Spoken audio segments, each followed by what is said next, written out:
Peristiwa dimulai di bumi pada tahun 2045. Di tengah pertempuran kacau antara tentara dan monster, seorang prajurit terluka parah di dada akibat serangan monster. Seekor monster raksasa yang mengerikan menjulang di atas para prajurit yang tersisa. Prajurit yang jatuh itu mendongak tak berdaya, bertanya-tanya apakah ini adalah akhir, sebelum monster itu menyerangnya. Pahlawan kita, Han Xiang, muncul, menyelamatkan prajurit itu pada saat-saat terakhir dan bertarung sengit dengan pedangnya. Monster besar itu melancarkan banyak serangan secara bersamaan ke arah Han Xiang. Han Xiang terlihat dengan terampil menghindari serangan berturut-turut monster itu. Ia menghindari pukulan mendadak yang hampir mengenainya dan menembakkan senjatanya untuk melumpuhkan salah satu tentakel monster. Han Yang berseru kepada prajurit yang diselamatkannya. Kita menyadari bahwa dia adalah panglima tertinggi dari pasukan pertahanan terakhir di bumi dan ia mendesak prajurit itu untuk bangkit dan terus bergerak. Prajurit itu bangkit, membenarkan bahwa ia mendengar perintah itu, dan kembali ke medan pertempuran menggunakan senapannya. Adegan tersebut menunjukkan gerombolan monster yang tak ada habisnya, mengindikasikan perang yang telah berlangsung selama puluhan tahun antara umat manusia dan monster. Han Yang menjelaskan bahwa hanya tersisa sedikit monster di depan mereka dan bahwa ia akhirnya berada di depan targetnya. Ia bergegas maju. Tetapi ketika ia tiba di depan monster terakhir, sebuah lingkaran sihir emas besar tiba-tiba muncul di hadapannya, mengejutkannya. Han Yang terkejut dan bertanya-tanya tentang sifat lingkaran sihir emas yang muncul di depannya itu. Salah satu komandan prajurit berseru kebingungan. Terkejut dengan menghilangnya Han Yang yang tiba-tiba, Han Xiang mendengar sebuah suara memerintahkannya untuk menanggapi panggilan tersebut dan tiba-tiba rantai emas magis mengikatnya. Pria yang memanggil Han Xiang, seorang penyihir tua, muncul, menyatakan keheranannya atas keberhasilan pemanggilan itu dan gembira melihat pahlawan dari dunia lain yang selama ini hanya ia dengar. Han Xiang yang terikat bertanya-tanya tentang belenggu yang bercahaya ini dan di mana ia berada. Penyihir tua itu menyambutnya di kekaisaran sebagai pahlawan dari dunia lain. Tiba-tiba, penyihir itu meminta Han Xiang untuk mengalahkan Raja Iblis dan menyelamatkan dunia mereka. Han Xiang menanggapi dengan jijik, menganggap pembicaraan ini gila, dan bertanya dengan marah tentang identitasnya, identitas orang-orang yang berbicara dengannya, dan lokasinya, bersikeras bahwa ia berada di Korea, dan tidak punya waktu untuk omong kosong ini. Penyihir itu memotongnya dengan tajam, memerintahkannya untuk diam.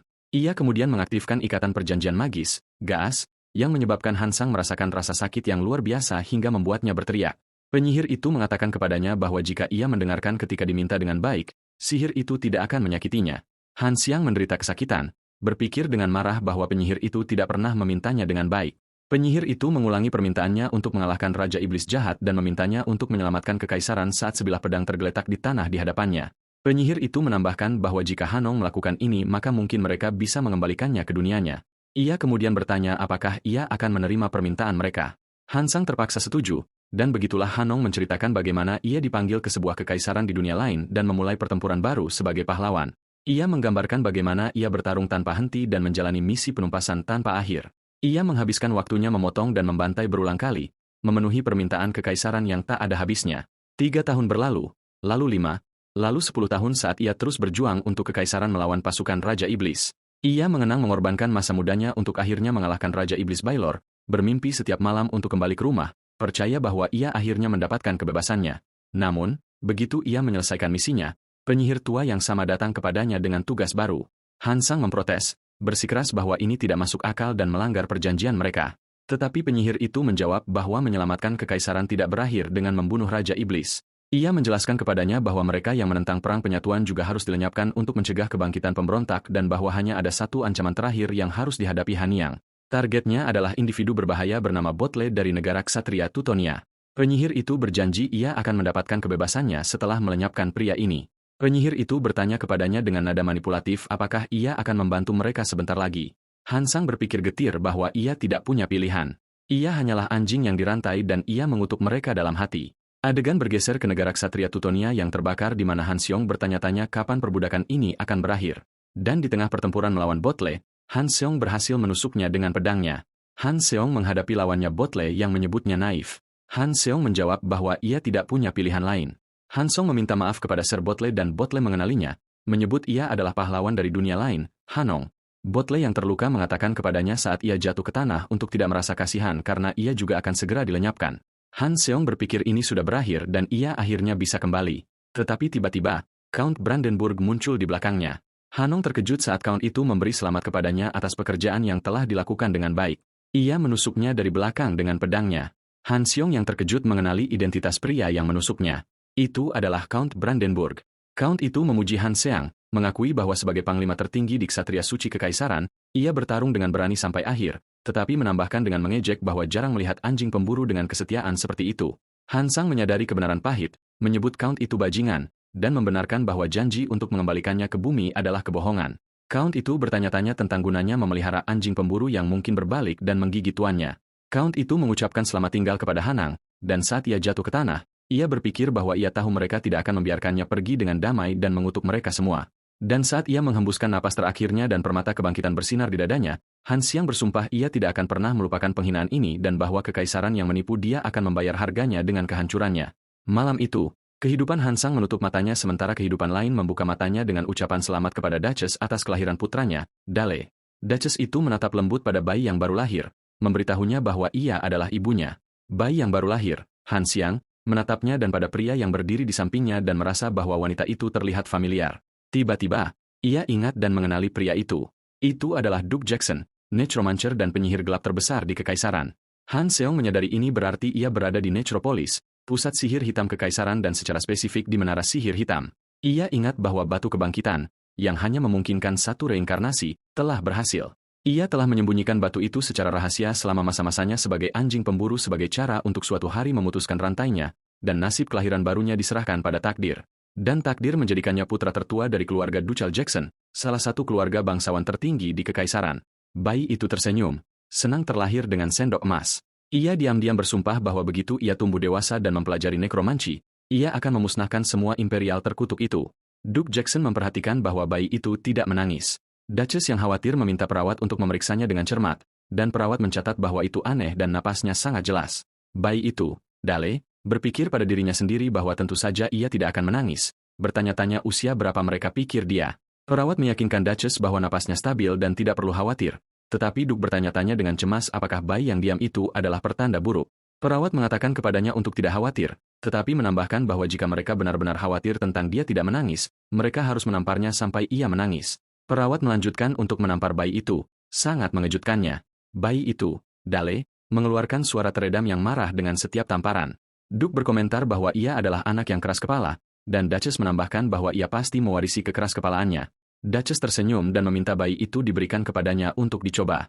Sementara Dale berpikir dengan marah bahwa mereka bodoh dan mengatakan kepada mereka dalam benaknya bahwa putra mereka baik-baik saja. Duchess menarik diri dari menampar bayi itu. Dale, yang menatapnya dengan terkejut dan berpikir dengan marah, "Sialan." Sebaliknya, ibunya memeluknya dengan lembut, dan saat tangan hangat menyentuh pipi kecilnya, Hanyang tiba-tiba teringat sesuatu. Ia ingat bahwa ia telah lama melupakan seperti apa rasanya kehangatan. Dan saat ia merasakan sentuhan lembut dan kasih sayang dari ibunya yang bangsawan muda, Han Xiang, yang tidak pernah meneteskan air mata di kehidupan sebelumnya dan tidak memiliki emosi, tidak bisa berbuat apa-apa selain menangis dengan keras.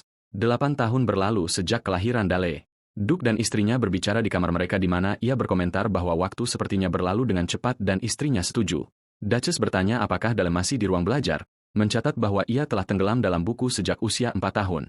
Duke bercanda bahwa ia pasti meniru istrinya. Duke mengatakan kepada istrinya dengan serius bahwa Dale tampaknya tertarik pada sihir, dan Duchess mengingatkannya akan janji yang ia buat padanya. Duke membenarkan bahwa ia ingat janjinya untuk tidak mewariskan nekromanci kepada Dale saat yang terakhir terlihat membaca di perpustakaan. Duchess membenarkan bahwa ia ingat dan Duke meyakinkannya. Duke menyuruhnya untuk tidak khawatir dan mereka mulai mendiskusikan hadiah ulang tahun Dale untuk besok. Percakapan mereka terganggu oleh ketukan di pintu dan ia bertanya-tanya siapa itu pada jam selarut ini. Seorang pelayan menerobos masuk ke kamar memanggil Duke dan memberitahu mereka dengan panik bahwa sesuatu sedang terjadi pada tuan muda Dale di ruang belajar. Duke dan Duchess terkejut dan bergegas ke perpustakaan memanggil Dale dan bertanya apakah ia baik-baik saja. Mereka menemukan Dale berlutut di lantai dikelilingi oleh aura mana biru yang besar. Ia berseru kepada orang tuanya dan mereka meneriakkan namanya dengan terkejut.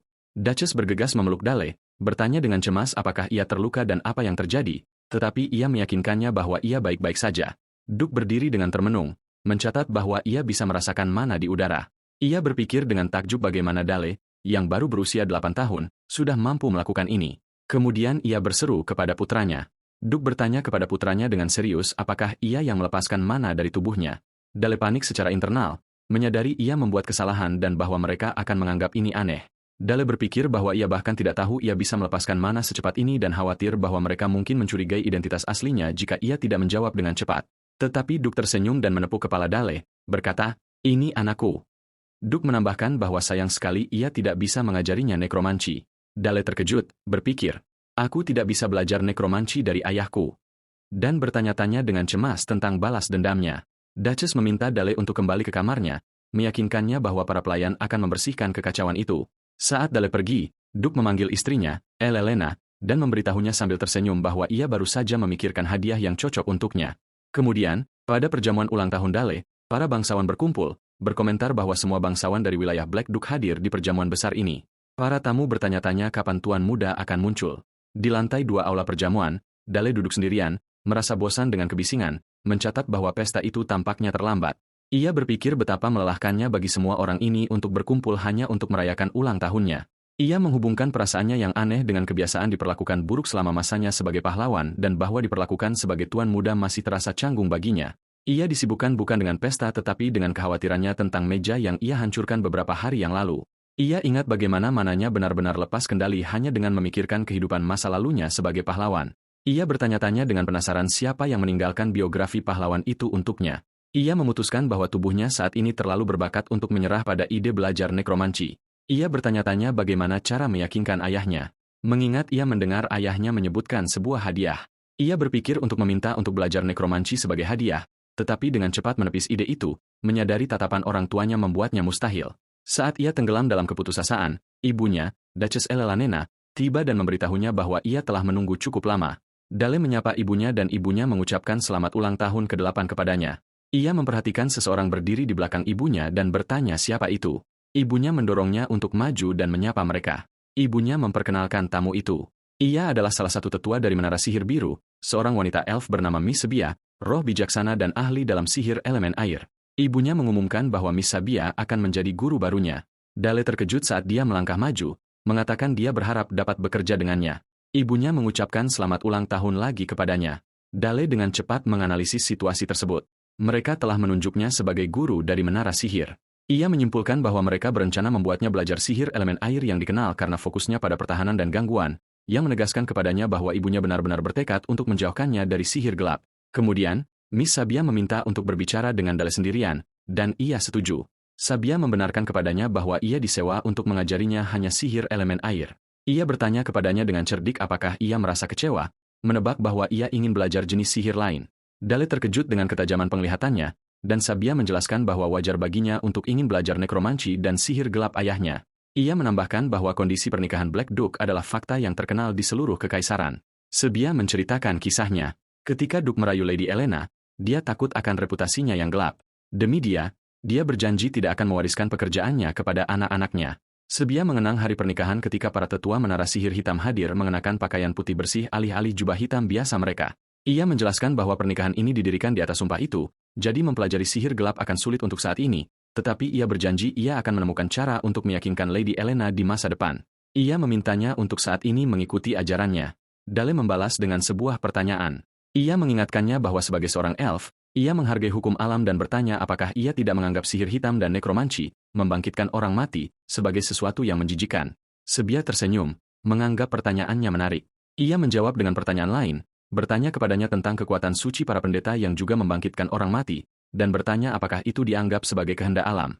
Dale terkejut dengan jawabannya. Sabia menegaskan bahwa di matanya, nekromansi dan kebangkitan terlihat persis sama. Dale menyadari ia sangat berbeda dari para elf keras kepala pada umumnya dan berpikir ia mungkin akan menjadi guru yang baik.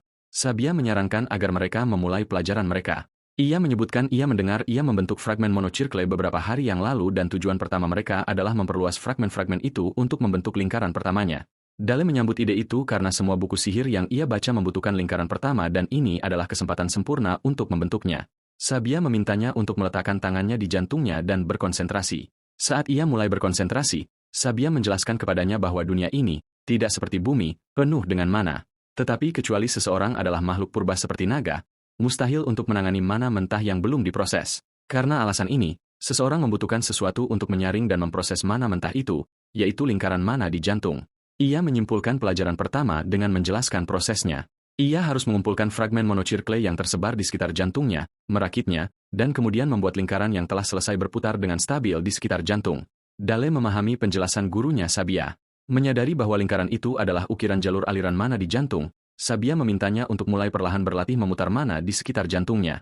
Sabia mencatat bahwa ini biasanya membutuhkan waktu sebulan dan menyarankan dia untuk tidak terburu-buru, tetapi Dale memotongnya. Dale memberitahunya dengan ragu-ragu bahwa ia pikir ia berhasil, dan Sabia menatapnya dengan terkejut. Sabia bertanya-tanya dengan takjub apakah mungkin bagi seorang anak yang baru memulai pelatihan untuk menciptakan lingkaran lengkap dalam beberapa menit. Ia menyadari ini hanya bisa terjadi jika anak itu memiliki bakat luar biasa. Sabia meminta Dale untuk mencoba melepaskan kekuatan magisnya melalui lingkaran yang ia bentuk. Dale setuju sementara Sabia berpikir bahwa anak normal akan kesulitan hanya untuk mendorong mana melalui lingkaran. Dale dengan kesadaran hansang berpikir bahwa level ini tidak cukup untuk membalas dendam pada kekaisaran atau menandingi Duke Jackson. Ia ingat bahwa di kehidupan masa lalunya ia menggunakan sihir tempur mematikan berkat segel yang terukir di tubuhnya. Tetapi kali ini berbeda. Ia menyadari bahwa tubuh barunya, yang mewarisi bakat master menara sihir hitam, menerima mana secara alami. Ia berpikir bahwa mungkin ia bisa belajar jenis sihir lain selain sihir elemen air. Dale berkonsentrasi, mengarahkan mana yang ia tarik ke tubuhnya menuju ujung jarinya untuk menciptakan sesuatu. Ia membayangkan pecahan yang paling mematikan, senjata yang akan mencekik kekaisaran dan berhasil membentuknya. Sabia mencatat dengan keheranan bahwa ia berhasil mengkristalkan kekuatan magis, membentuk Ichebolt, baut es, yang hampir sempurna. Ia menjelaskan pada dirinya sendiri bahwa biasanya bentuk sihir itu runtuh ketika dikondensasikan dan dilepaskan. Sabia berasumsi bahwa karena fokusnya pada bentuk, mantra itu mungkin kekurangan daya penghancur. Dale merapal mantra itu. Baut es itu mengenai pohon dan meledak dengan kekuatan luar biasa. Pohon itu hancur total, meninggalkan Sabia benar-benar terkejut. Sabia menyadari es itu tajam dan cukup keras untuk menembus pohon dan membenarkan bahwa ketepatan ini tidak mungkin bagi anak berusia 8 tahun. Dale berbalik dengan senyum polos sementara Sabia bertanya-tanya dengan terkejut tentang kebenaran anak ini. Sabia merenungkan adegan itu. Kagum. Ia berpikir bahwa paling-paling ia akan memindahkan mana, tetapi ia melepaskan kekuatan magis dan menggabungkannya dengan elemen es. Meskipun itu adalah mantra dasar, ia mengeksekusinya dengan keterampilan yang mencengangkan menggunakan dingin di sekitarnya untuk memperkuatnya. Dale bertanya dengan polos apakah ia membuat kesalahan. Sabia berpikir bahwa kompleksitas formula sihir yang ia gunakan sangat maju dan anak yang polos tidak mungkin menciptakannya secara tidak sadar. Ia menyadari ia menggunakan 3 formula, rotasi, akselerasi, kompresi, secara kolektif dikenal sebagai rasio emas sihir militer. Ia menyimpulkan bahwa ia merapal mantra yang begitu sempurna untuk pembantaian secara tidak sadar adalah mengejutkan. Dale memanggilnya lagi dan dia menjawab bahwa itu bukan apa-apa. Sabia berpikir ia akhirnya mengerti mengapa Duke, Archmage Hitam, merasa sangat menyesal. Dalam adegan selanjutnya, Sabia melapor kepada Duke. Ia bertanya padanya, terkejut, mengapa ia mengatakan ia tidak bisa mengajar Dale. Duke berpendapat bahwa jika anak itu mencapai lingkaran pertama dalam hitungan menit, itu adalah alasan yang lebih besar untuk mengajarinya. Sabia mengatakan kepadanya bahwa saat Dale menyelesaikan lingkaran pertama, ia segera mengeksekusi mantra pembantaian yang sempurna. Duke terkejut mendengarnya. Sabia membenarkan bahwa sulit dipercaya seorang anak berusia 8 tahun menciptakan mantra yang mengandung formula militer sempurna yang dikenal sebagai rasio emas. Ia menyimpulkan laporannya dengan kesimpulan yang mengejutkan, memberitahu Duke bahwa tuan muda Dale memiliki bakat untuk membunuh. Duke bertanya, terlihat kontemplatif apakah Miss Sabila mengatakan ia tidak bisa mengajar Dale, terutama karena ia adalah tetua dari Menara Biru, yang menganjurkan anti pembunuhan. Sabia menyangkal ini, membenarkan bahwa karena alasan inilah, ia merasa keinginan untuk membimbingnya sendiri dengan cara yang benar. Duke berkomentar bahwa dalam hal itu tidak ada alasan untuk menolak. Sabia melanjutkan, menjelaskan bahwa tuan muda, Dale, tampaknya sudah memiliki sihir yang ingin ia pelajari, yaitu sihir gelap Duke, dan ia terlihat terkejut. Sabia melanjutkan dengan menyebutkan bahwa ia telah mendengar kisah cinta Black Mage dan bahwa ia menghormati janji Duke kepada Lady Elena, tetapi ia menegaskan bahwa janji ini tidak memberinya hak untuk memutuskan masa depan anaknya, terutama dengan bakat luar biasa yang dimiliki tuan muda. Sementara itu, Dale menguping dari atas tangga, tetapi ia berkomentar bahwa ia tidak dapat memahami sepatah kata pun dari apa yang mereka katakan. Ia terlihat frustrasi dan berasumsi mereka pasti sedang membicarakannya. Ia berpikir pada dirinya sendiri, terkejut dengan kekuatan yang dimiliki mantra pertamanya, dan mencatat bahwa bahkan Lady Sabia dari menara tampaknya sangat terkejut. Ia menghela napas dan memutuskan ia perlu lebih berhati-hati dalam mengendalikan kekuatannya mulai sekarang. Pikirannya terganggu oleh suara yang memanggil, "Tuan muda Dale." Ia bangkit dari berbaring di lantai, tersenyum. Itu pria berarmor. Dale memanggilnya dengan gembira, Paman Helmet, dan bertanya kepadanya mengapa ia ada di sini. Yang lebih penting, ia bertanya kepadanya di mana ia berada.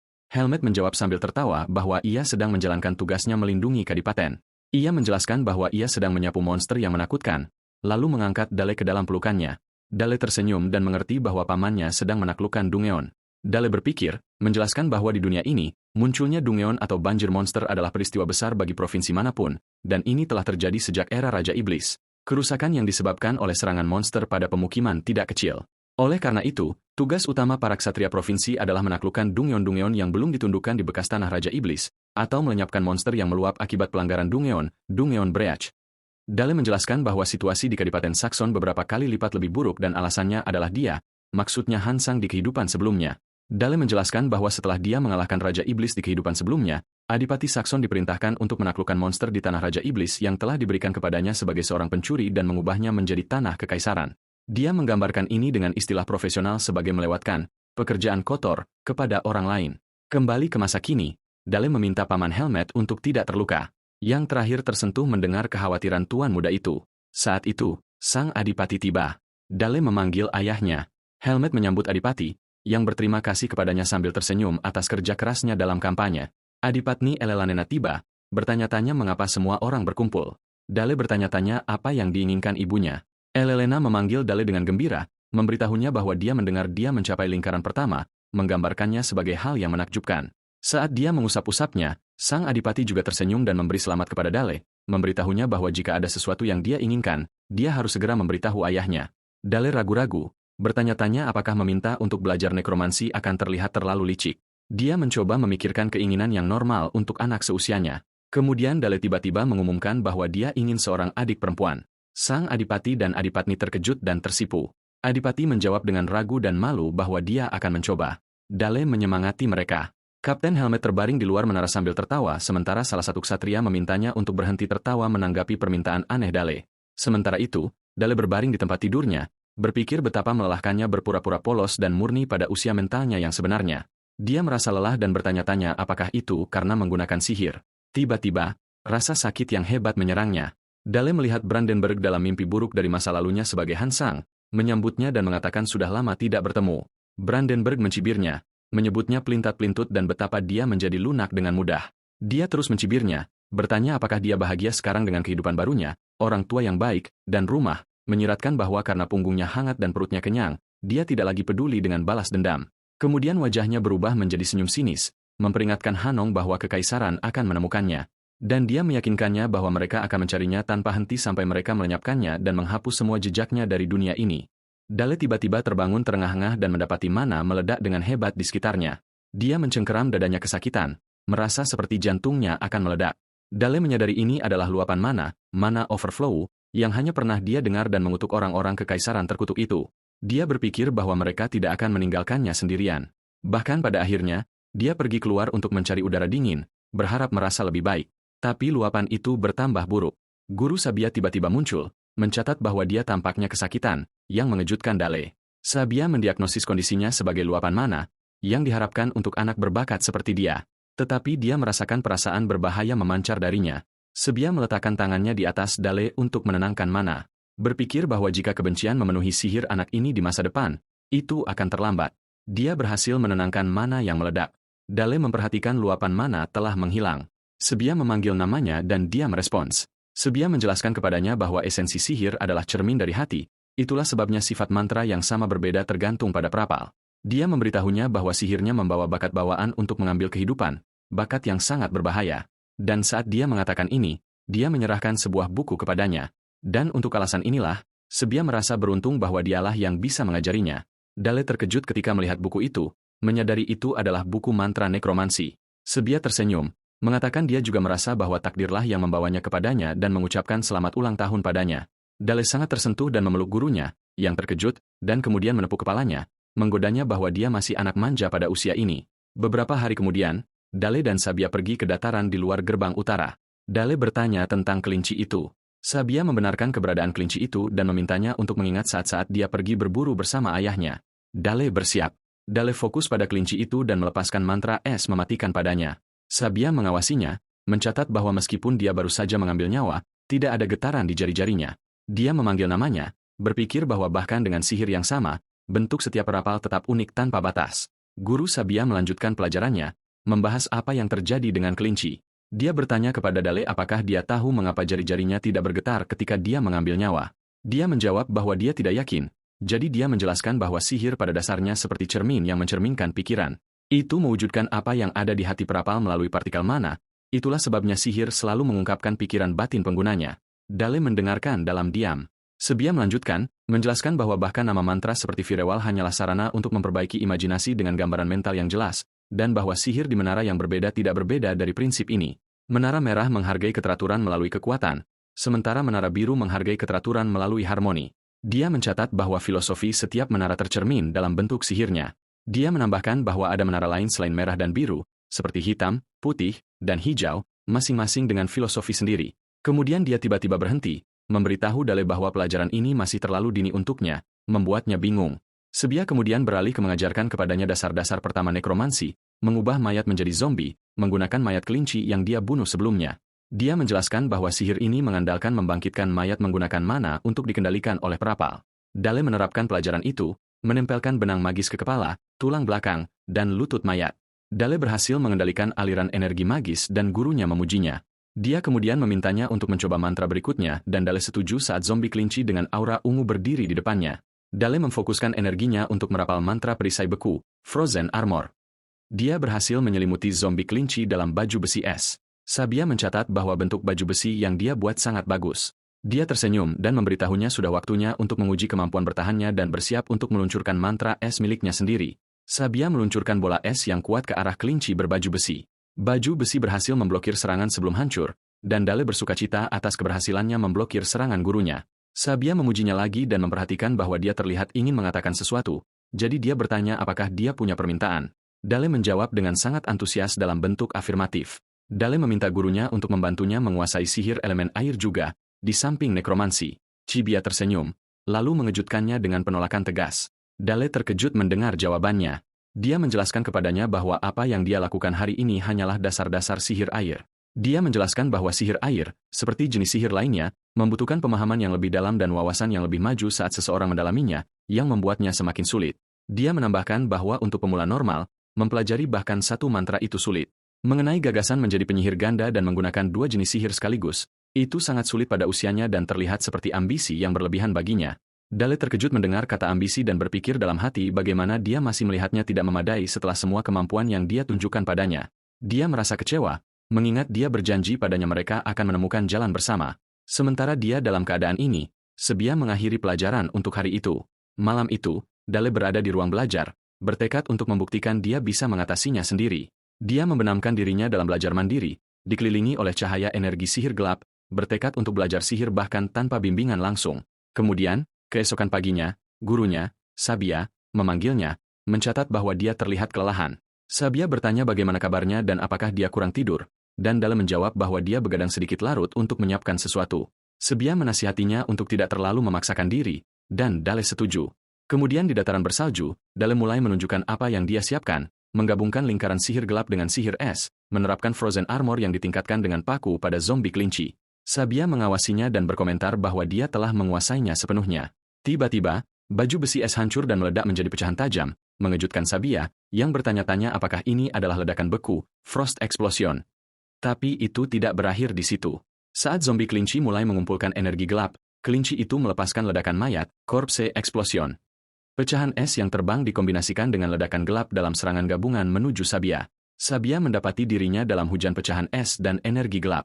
Setelah serangan mereda, Dale berdiri di depan gurunya yang melindungi dirinya dengan perisai sihir, dan menjelaskan bahwa dia menggabungkan ledakan mayat dengan ledakan beku, yang berarti dia menggabungkan sihir air dan sihir gelap. Dengan senyum percaya diri, memegang bola sihir es di satu tangan dan bola sihir gelap di tangan lainnya, dia bertanya apakah ini cukup untuk menjadi penyihir ganda. Sabia berdiri tertegun dalam keheningan di tengah kehancuran dan berpikir bahwa ini adalah gaya serangan yang belum pernah dia lihat sebelumnya. Dia menganalisis serangan itu, menyadari bahwa ledakan beku dari Frozen Armor bergabung dengan ledakan mayat untuk menimbulkan kerusakan area yang lebih luas. Dia mencatat bahwa pecahan es tajam dan tulang kelinci telah tertanam di mana-mana seperti bilah. Dia menyimpulkan bahwa teknik ini tampaknya dirancang hanya untuk membunuh, seperti sesuatu yang diciptakan oleh seseorang yang menghabiskan seluruh hidupnya di medan perang. Ia bertanya-tanya dengan khawatir tentang dunia batin anak ini. Dale memperhatikan keheningannya tetapi tiba-tiba berbalik memanggil, "Tuan Helmet." Ksatria Helmet mendekat di atas kudanya, melambai dan menyapa Tuan Muda dan Nona Sabia. Dale bertanya kepadanya apakah dia baru saja kembali dari membersihkan dungeon lain. Helmet menjawab bahwa kali ini mereka menaklukkan sekelompok kecil monster. Dia menambahkan bahwa kavaleri hitam mengalami beberapa kesulitan. Kavaleri hitam dikenal sebagai ksatria tak terkalahkan Adipati Saxon, mendominasi medan perang dengan tombak berlapis, dan pemimpin mereka adalah Komandan Ksatria, Tuan Helmet. Juga terungkap bahwa dia adalah salah satu dari 7 pedang benua. Dale bertanya kepada Helmet apakah dia masih ingat janjinya untuk mengajarinya ilmu pedang nanti, menegaskan bahwa tidak ada orang yang lebih baik untuk belajar darinya. Helmet tertawa dan menyambut Dale kapan saja. Dale berjanji dia akan menemuinya segera. Helmet membenarkan ini dan meminta tuan muda untuk kembali ke dalam karena dingin, mendoakan kepulangannya yang aman. Setelah pelajaran berakhir, Guru Sabia menyarankan untuk kembali ke menara dan Dale setuju. Malam itu, Adipatni, Elelanena, dan Adipati memanggil Nona Sabia untuk menanyakan sesuatu. Sabia memberitahu mereka secara langsung bahwa tuan muda Dale telah menguasai lingkaran pertama untuk nekromansi dan sihir air. Sang Adipati terlihat tidak senang dan mengingatkannya bahwa mereka pasti memintanya untuk mengajarkan kepadanya hanya sihir air yang dikonfirmasi oleh Sabia. Sabia membela diri dengan mengatakan bahwa sebagai seorang guru dia ingin mengajarkan anak itu apa yang ingin dia pelajari dan keinginan Dale tidak terbatas pada sihir air. Adipatni Elena campur tangan memutuskan bahwa karena ini adalah keinginan Dale, dia meminta Sabia untuk terus mengajarkannya sihir air. Sabia setuju dan Adipati serta Adipatni mengucapkan terima kasih kepadanya. Sebelum dia pergi, Sabia menyampaikan permintaan maafnya yang tulus kepada Adipatni Elena karena menyebabkan dia melanggar sumpahnya kepada Adipati tentang tidak mengajarkan nekromansi kepada Dale. Setelah Sabia pergi, Adipatni menghela napas, berkomentar bahwa putra mereka bukan anak biasa. Dia adalah penyihir ganda pada usia 8 tahun. Dia mengakui bahwa itu menakutkan kadang-kadang, tetapi inilah yang membuatnya menjadi putra mereka. Sang Adipati memanggil namanya. Sang Adipati mengejutkannya dengan mengumumkan bahwa dia ingin mengajar nekromansi sendiri kepada Dale. Dia menjelaskan bahwa dia memiliki banyak motif. Sebagai seorang tuan, dia ingin memberikan pewarisnya kekuatan untuk memikul tugas-tugasnya.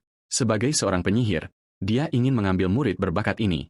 Dan sebagai seorang ayah, dia ingin mewariskan warisannya kepada putranya. Sang Adipati meminta maaf sebesar-besarnya kepada istrinya karena melanggar janjinya padanya. Elelanena menjawab bahwa dia mengerti. Persepsi publik tentang nekromansi masih buruk, dan semua orang berbisik bahwa itu adalah sihir kematian. Dia menjelaskan bahwa inilah mengapa dia mencoba mencegahnya pada awalnya. Tetapi sekarang dia memintanya untuk melakukan yang sebaliknya, untuk membesarkan Dale menjadi seorang ahli nekromansi yang cukup kuat untuk menghancurkan orang-orang itu dengan mudah. Adipati yang terharu bertanya apakah dia benar-benar mengerti dan dia memeluknya, membenarkan. Dia menjawab bahwa dia mengerti. Dia bersumpah bahwa dia akan mempertaruhkan semua yang dia miliki untuk menjadikan putra mereka yang terbaik mutlak. Kemudian, Adipati memulai pelajaran pertamanya dengan Dale, mengungkapkan kekecewaannya yang besar padanya. Sang Adipati memarahi putranya, bertanya apakah dia telah memindahkan orang mati selama ini bahkan tanpa memahami apa yang dia pindahkan. Dale berpikir dalam hati dengan marah bahwa gurunya Sabia hanya mengajarinya dasar-dasar. Jadi, apa yang dia harapkan dia lakukan?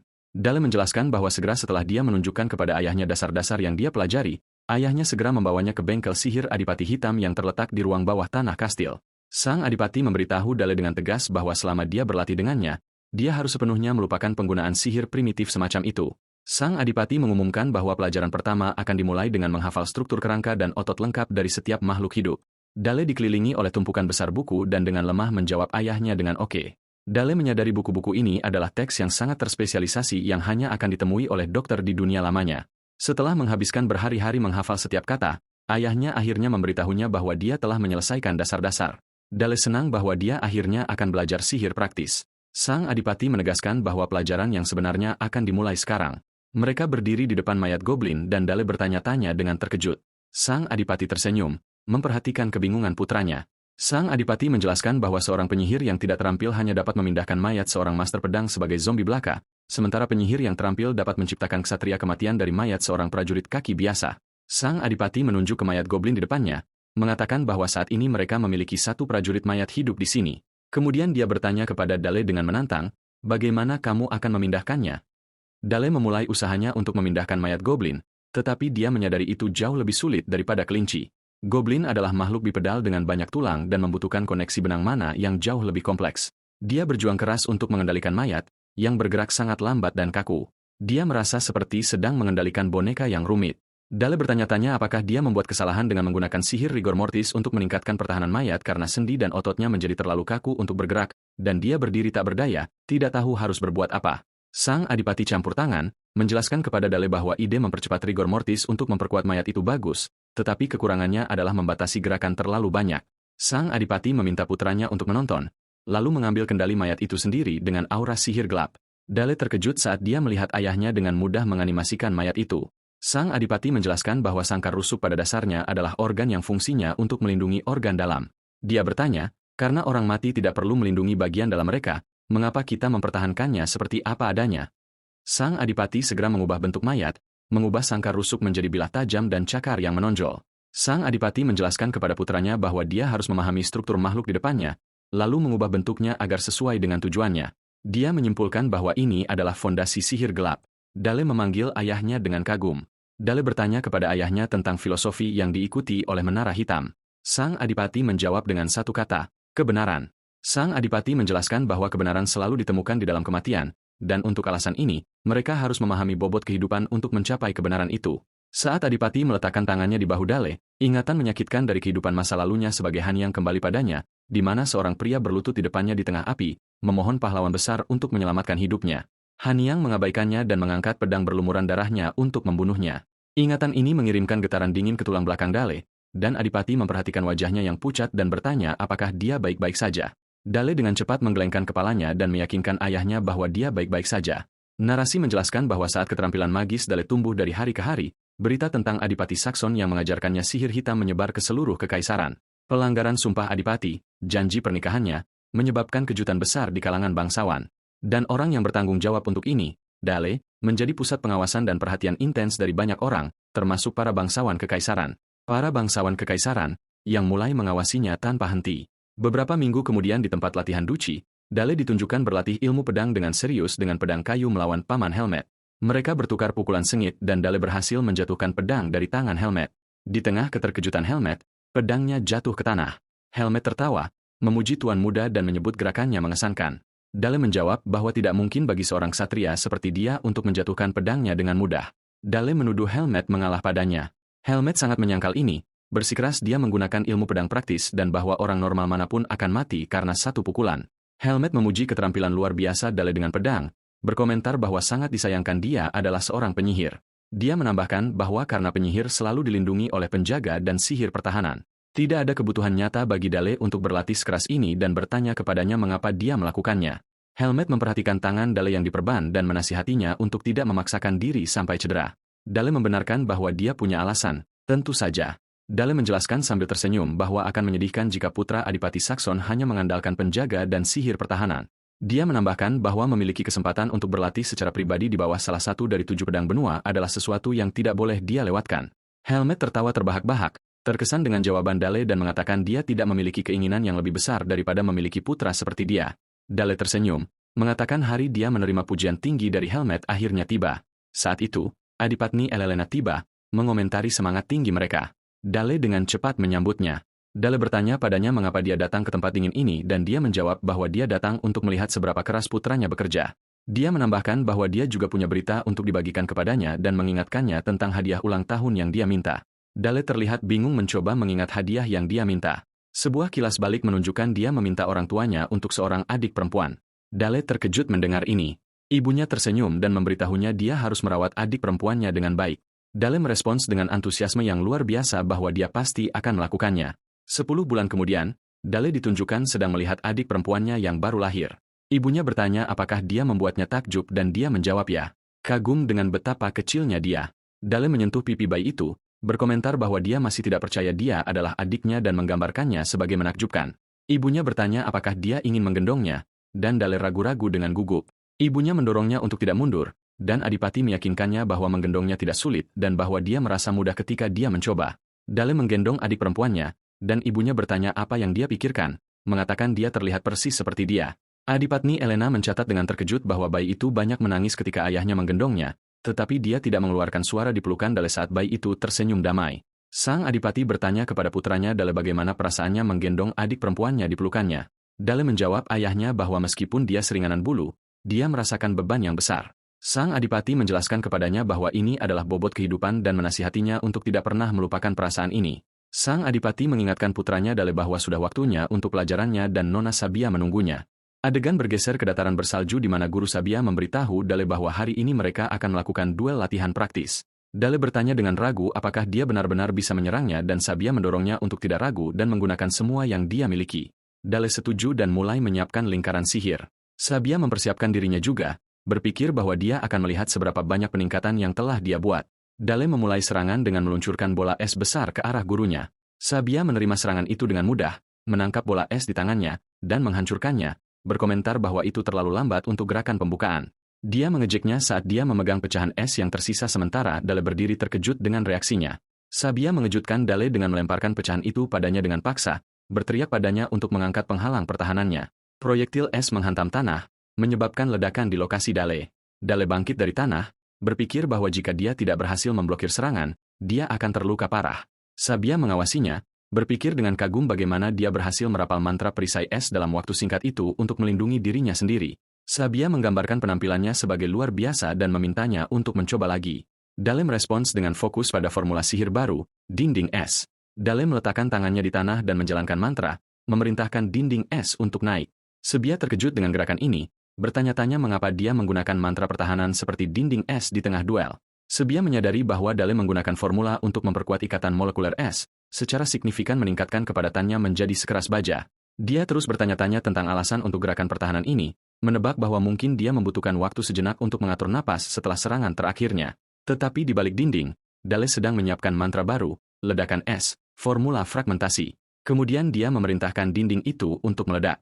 Dinding es besar itu meledak dan Sabia menyadari dengan terkejut bahwa ledakan itu dirancang untuk meluncurkan pecahan es ke segala arah dan dia mendapati dirinya di garis api.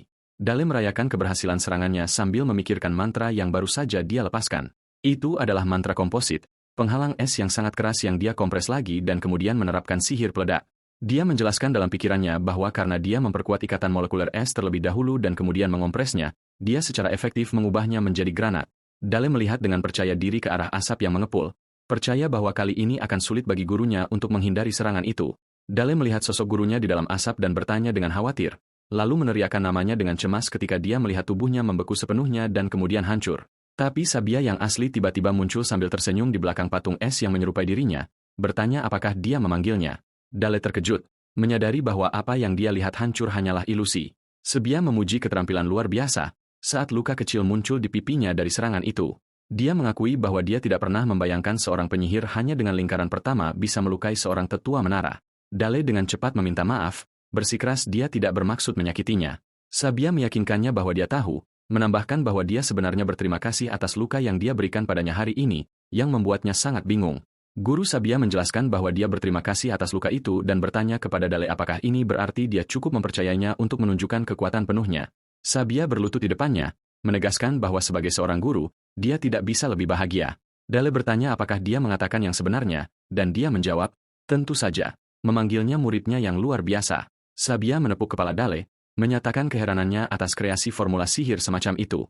Dale menjawab bahwa semua pujian diberikan kepada ajarannya. Dale terdiam, memperhatikan gurunya telah tenggelam dalam pikiran. Kemudian, Adipati bertanya kepada Nona Sabia tentang luka di pipinya.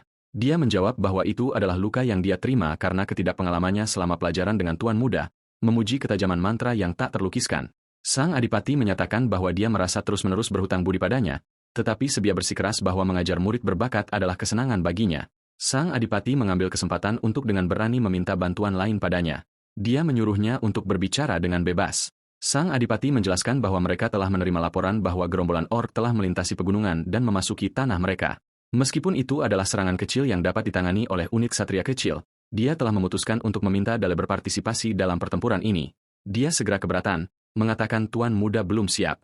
Sang Adipati mengklarifikasi bahwa dia tidak memintanya untuk unggul di medan perang, tetapi itu adalah tugas keluarga Saxon untuk bertanggung jawab atas keselamatan wilayah.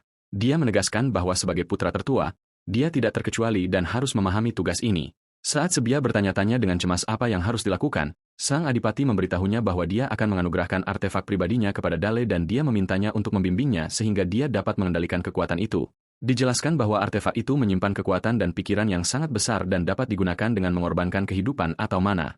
Semakin besar kekuatannya, semakin sulit dan berbahaya jadinya, dan dalam kasus ekstrim, itu dapat menyebabkan kematian. Sang Adipati menjelaskan bahwa keluarga Saxon telah menangani dan mengendalikan kekuatan ini selama beberapa generasi. Adegan bergeser ke depan gudang senjata artefak kastil. Sang Adipati bertanya kepada Dale, sebagai putra tertua, apakah dia tidak seharusnya bersiap untuk pertempuran yang akan datang. Dale terkejut mendengar kata pertempuran, tetapi segera menjadi gembira karena dia menyadari dia akhirnya akan pergi berperang. Sang Adipati menegaskan bahwa dia akan bergabung dengan pasukan penaklukan untuk mengalahkan gerombolan orc. Sang Adipati membuka pintu gudang senjata, memberitahunya bahwa sebelum itu, dia harus belajar mengendalikan kekuatan gelap keluarga Saxon. Dale terkesan oleh gudang senjata yang dipenuhi artefak, dan ayahnya menjelaskan bahwa ini adalah artefak dari domain Raja Iblis yang mereka kelola. Dia menambahkan bahwa itu adalah pusaka yang diperoleh saat merebut kembali domain Raja Iblis sejak zaman leluhur mereka dan tidak boleh dibandingkan dengan alat biasa. Dale merasakan kekuatan sihir memancar darinya. Sang Adipati menegaskan bahwa setiap satu darinya berbahaya dan memperingatkannya untuk tidak menyentuhnya sembarangan sebelum dia belajar mengendalikannya. Tetapi saat Adipati berbicara, dia berbalik dan mendapati bahwa Dale telah menghilang dan bertanya-tanya kemana dia pergi. Dale sudah masuk ke dalam, berpikir dia membutuhkan artefak yang cocok untuknya. Tiba-tiba, dia mendengar suara dari salah satu artefak memanggilnya, mengatakan itu merasakannya kebencian dalam dirinya dan bahwa dia ingin balas dendam. Artefak lain bergabung, mendesaknya untuk memilih mereka untuk menghancurkan musuh mereka bersama, sementara yang lain memanggilnya pengecut dan menuntut dia memakainya untuk mencabik-cabik mereka. Dia menyadari bahwa artefak berkekuatan gelap ini beresonansi dengan dendam yang dia bawa. Tetapi dia menolak semuanya dalam pikirannya, percaya tidak ada yang memuaskannya dan bahwa dia membutuhkan sesuatu yang jauh lebih kuat. Dia berhenti tiba-tiba, setelah melihat jubah di sampingnya dan bertanya-tanya sudah berapa lama itu ada di sana. Dale mengenali jubah yang muncul di sampingnya.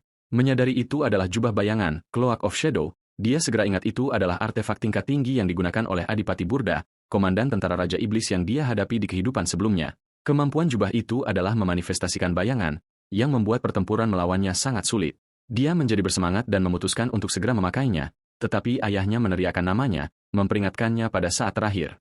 Dia mengabaikan peringatan itu, dan begitu dia memakainya, kesadarannya dipindahkan ke ruang gelap di mana dia mendengar suara berteriak di dalam dirinya berulang kali, "Aku lapar." Dari luar, Adipati mengawasi adegan itu, berkomentar bahwa itu telah dimulai. Dia berpikir bahwa bayangan ini tidak biasa. Di masa lalu, pengguna jubah akan memanggil badai bayangan dan memindahkannya seperti makhluk hidup. Dan untuk menggunakan makhluk bayangan ini, pengguna harus sepenuhnya menundukkannya. Dale menghadapi makhluk bayangan yang termanifestasi di dalam kesadarannya, menyadari bahwa menundukkannya tidak akan mudah. Di luar, Adipati dan Guru Sabia mengawasi dengan cemas pada bola bayangan besar yang menyelimuti Dale. Sabia menyatakan kekhawatirannya bahwa waktu yang lama telah berlalu, dan Adipati memperingatkannya bahwa jika penundaan berlanjut, dia akan kehilangan akal sehatnya dan ditelan oleh makhluk bayangan. Sabia tertekan mendengar ini dan Adipati memutuskan mereka tidak punya pilihan selain campur tangan dan menariknya keluar dengan paksa. Tetapi sebelum mereka dapat campur tangan, bayangan itu tiba-tiba menghilang dan Dale muncul mengenakan jubah baru. Ayahnya memanggilnya dan dia menjawab dengan tenang. Sabia bergegas memeriksanya, menyatakan kekhawatiran mendalamnya, tetapi Dale meyakinkannya bahwa dia baik-baik saja dan yang dia rasakan hanyalah rasa geli sederhana. Sang Adipati bertanya-tanya dengan terkejut bagaimana dia bisa sepenuhnya baik-baik saja. Sang Adipati terus bertanya-tanya dengan takjub bagaimana tubuh anak kecil bisa menangani artefak sekuat itu. Dale menyela mereka dengan senyum, bertanya kepada ayahnya apakah dia bisa mencoba lebih banyak artefak ini. Adipati dan Sabia sangat terkejut dengan permintaannya. Sang Adipati dengan ragu setuju, dan Dale berterima kasih padanya dengan antusias. Eksplorasinya terhadap artefak di gudang senjata berlanjut selama sehari penuh. Beberapa hari kemudian, di tempat latihan Duchi, Tuan Helmet memperhatikan jubah yang dikenakan Dale dan segera mengenalinya, bertanya, "Bukankah itu jubah bayangan?" Dale membenarkannya. Helmet berkomentar bahwa artefak ini dikenal sulit untuk ditangani dan bertanya bagaimana kabarnya. Dale menjawab bahwa itu tidak mengganggunya kecuali sedikit rasa geli. Helmet menganggap ini sangat aneh. Dale tersenyum dan membuat cerita, mengatakan jubah itu mungkin kesepian, dan bahwa itu menempel padanya segera setelah melihatnya, mungkin karena ingin menjadi temannya. Helmet tertawa terbahak-bahak pada ide itu, mengomentari hati baik Tuan Muda karena melihat sesuatu yang begitu berbahaya sebagai makhluk yang kesepian. Dale berterima kasih kepada Tuan Helmet atas kata-katanya saat makhluk bayangan muncul di kakinya dan secara paksa ditekan di bawah kakinya. Dia memberitahunya bahwa dia memiliki permintaan dan Helmet menjawab bahwa dia siap melakukan apapun yang diminta Tuan Muda. Dale meminta duel sungguhan sebagai latihan tempur. Helmet setuju dengan antusias, berjanji dia akan melakukan yang terbaik agar tidak mengecewakan Tuan Muda. Saat mereka bersiap untuk berduel, Dale berpikir bahwa memilih salah satu dari 7 pedang benua sebagai rekan latihan mungkin berlebihan karena kehadirannya saja sudah mencekik. Helmet memperhatikan ketegangannya dan meyakinkannya bahwa dia hanya akan menggunakan ilmu pedang dasar tanpa aura. Dale berpikir bahwa Helmet meremehkannya dan bahwa seorang ksatria sejati harus bertarung dengan segenap hati. Dia bersiap untuk menyerang dan bayangan muncul dari jubahnya saat dia menjelaskan dalam pikirannya bahwa tujuan sebenarnya dari pertarungan ini adalah untuk berlatih menguasai jubah bayangan di bawah kedok latihan tempur. Dia menambahkan bahwa nilai sejati artefak ini akan ditentukan oleh kemampuannya mengubah bayangan menjadi senjata yang kuat. Dia melihat latihan ini sebagai keharusan dan meluncurkan serangan rentetan pedang bayangan ke arah Helmet. Helmet menerima serangan itu dan Dale terkejut ketika dia menyadari Helmet menghancurkan pedang-pedang itu hanya dengan kekuatan fisiknya. Tanpa menggunakan aura sekalipun, dia terperangah oleh kekuatan yang menakutkan ini.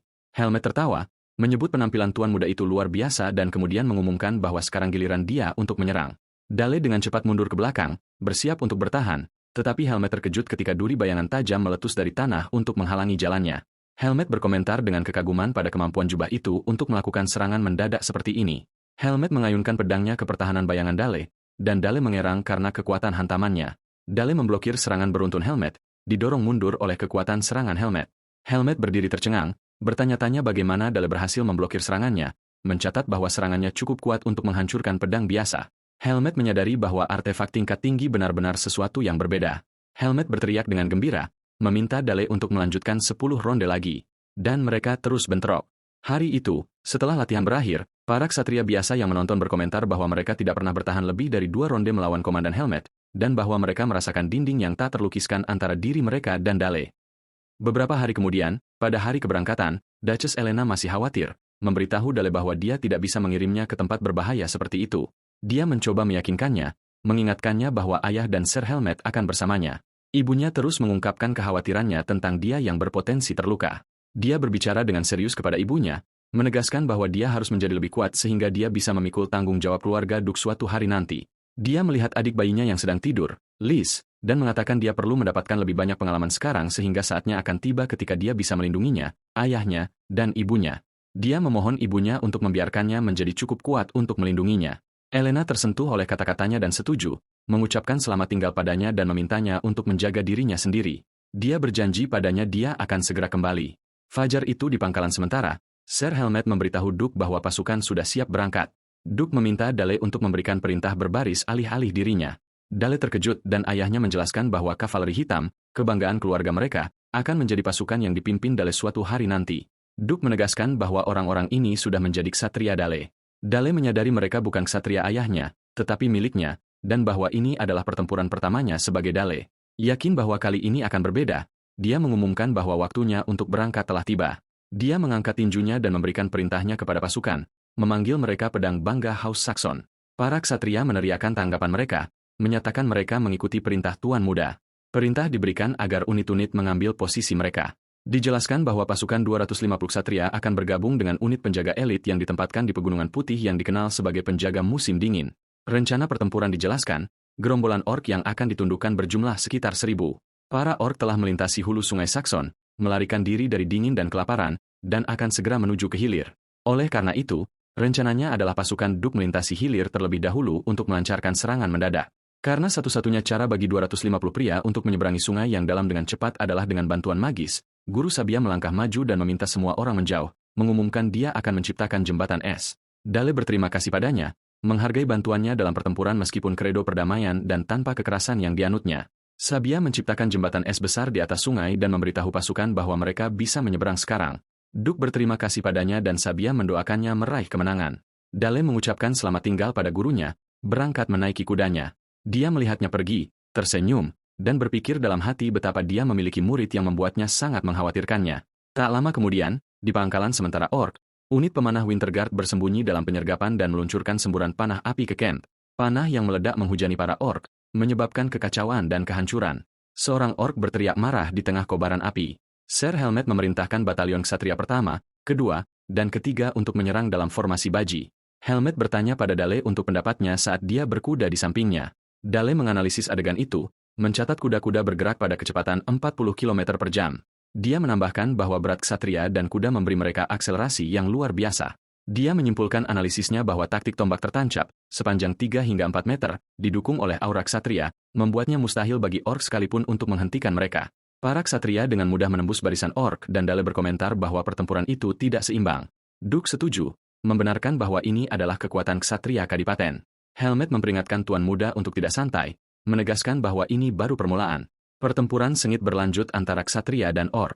Helmet menjelaskan bahwa penyergapan berhasil, tetapi itu tidak cukup untuk memusnahkan mereka.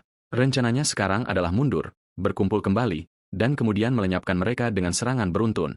Sinyal untuk mundur diberikan, dan pasukan mulai mundur. Saat para ksatria mundur, para ork berdiri bingung. 2 ork mengaum dan salah satunya melemparkan tombak ke ksatria yang tertinggal. Ksatria itu terkena di lengan dan tombak menusuk leher kudanya, menyebabkan ksatria itu jatuh ke tanah. Dale berhenti dan melihat ke arah ksatria itu. Helmet berkomentar dengan dingin tentang nasib buruk mereka saat mundur.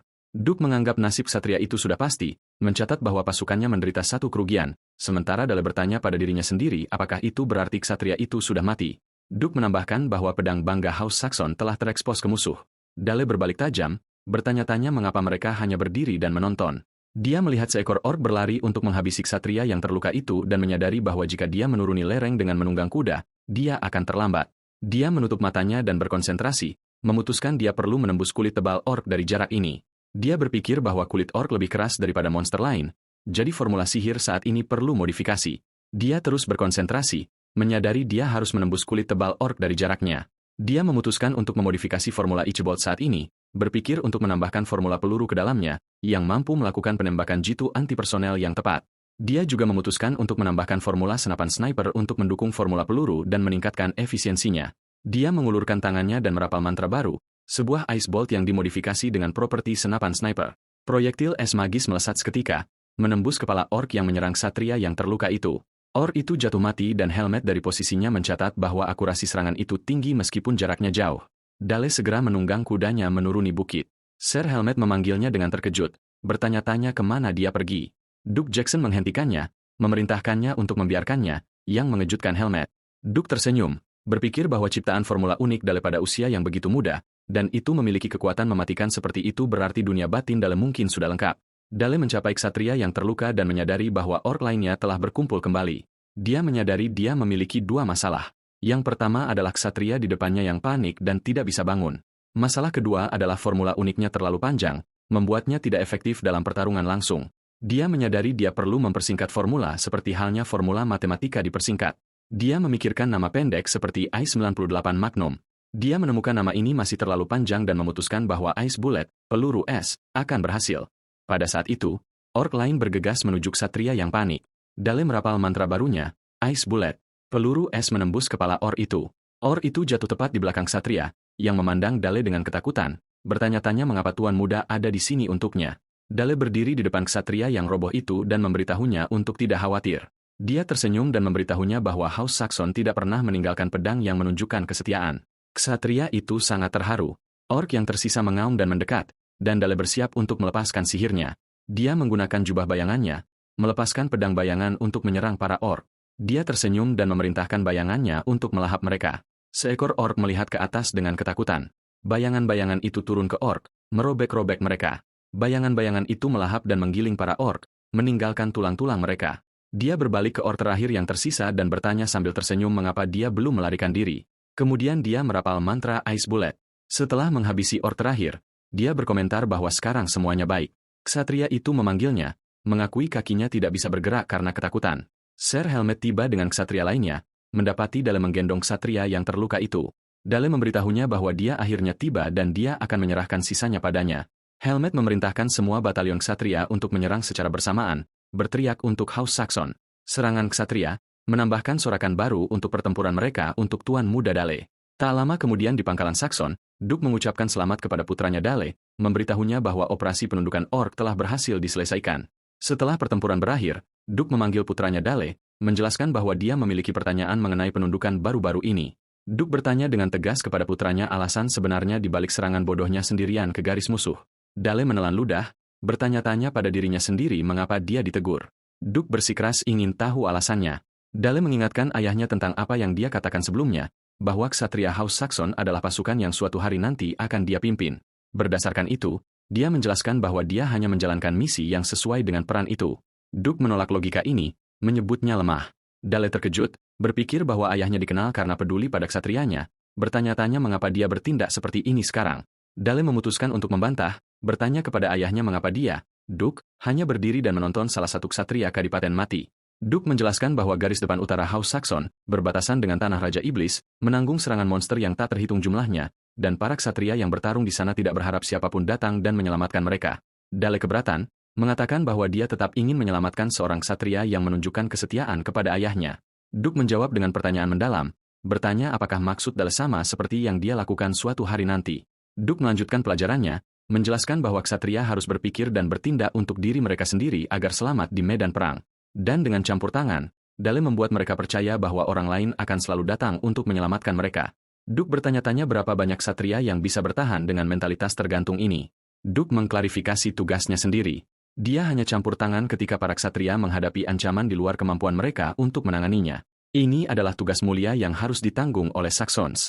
Dale mendapati dirinya tidak dapat menanggapi menyadari dia telah melupakan prinsip yang dia sendiri, sebagai Han Xiang, pernah jalani di masa lalu. Meskipun demikian, dan karena Dale tampak bertekad dalam pendiriannya, Duke tersenyum dan meletakkan tangannya di bahu putranya.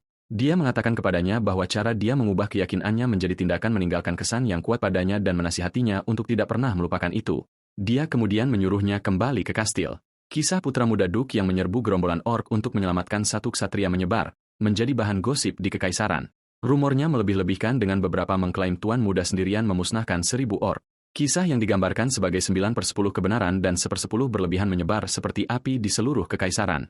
Dan meskipun Dale sendiri merasa malu, peristiwa ini membawa angin perubahan baru di dalam kadipaten. Beberapa hari kemudian, setibanya Dale di tempat latihan ksatria kadipaten, semua ksatria menyambutnya, berlutut dengan hormat. Dia merasa malu dan meminta mereka untuk tidak melakukan itu, tetapi Sir Helmet menyuruhnya untuk berdiri dengan bangga. Helmet berbicara kepada para ksatria, menyatakan bahwa mereka harus menjadi lebih kuat untuk masa depan tuan muda mereka. Para ksatria bersorak, menegaskan kepatuhan mereka. Dale berkomentar tentang betapa antusiasnya mereka. Seorang pelayan bernama Eve mendekatinya. Eve memberitahunya bahwa sudah waktunya bagi tamu dari House Erlard untuk tiba.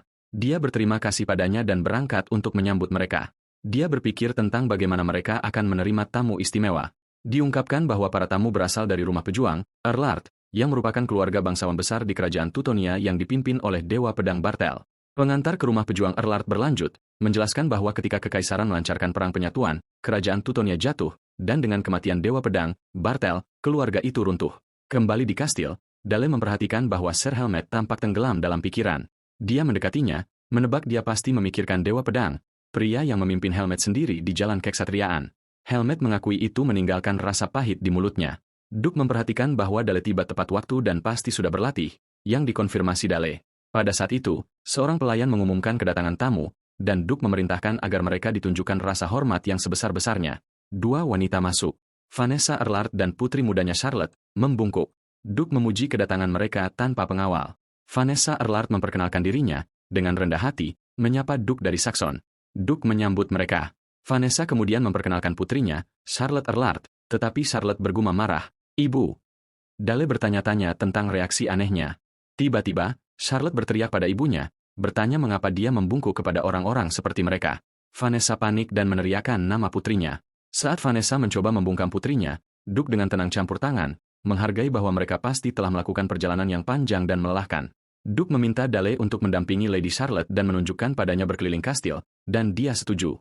Dia dengan sopan mengulurkan tangannya untuk menunjukkan jalan, tetapi dia dengan keras menepis tangannya dan berteriak padanya untuk tidak menyentuhnya.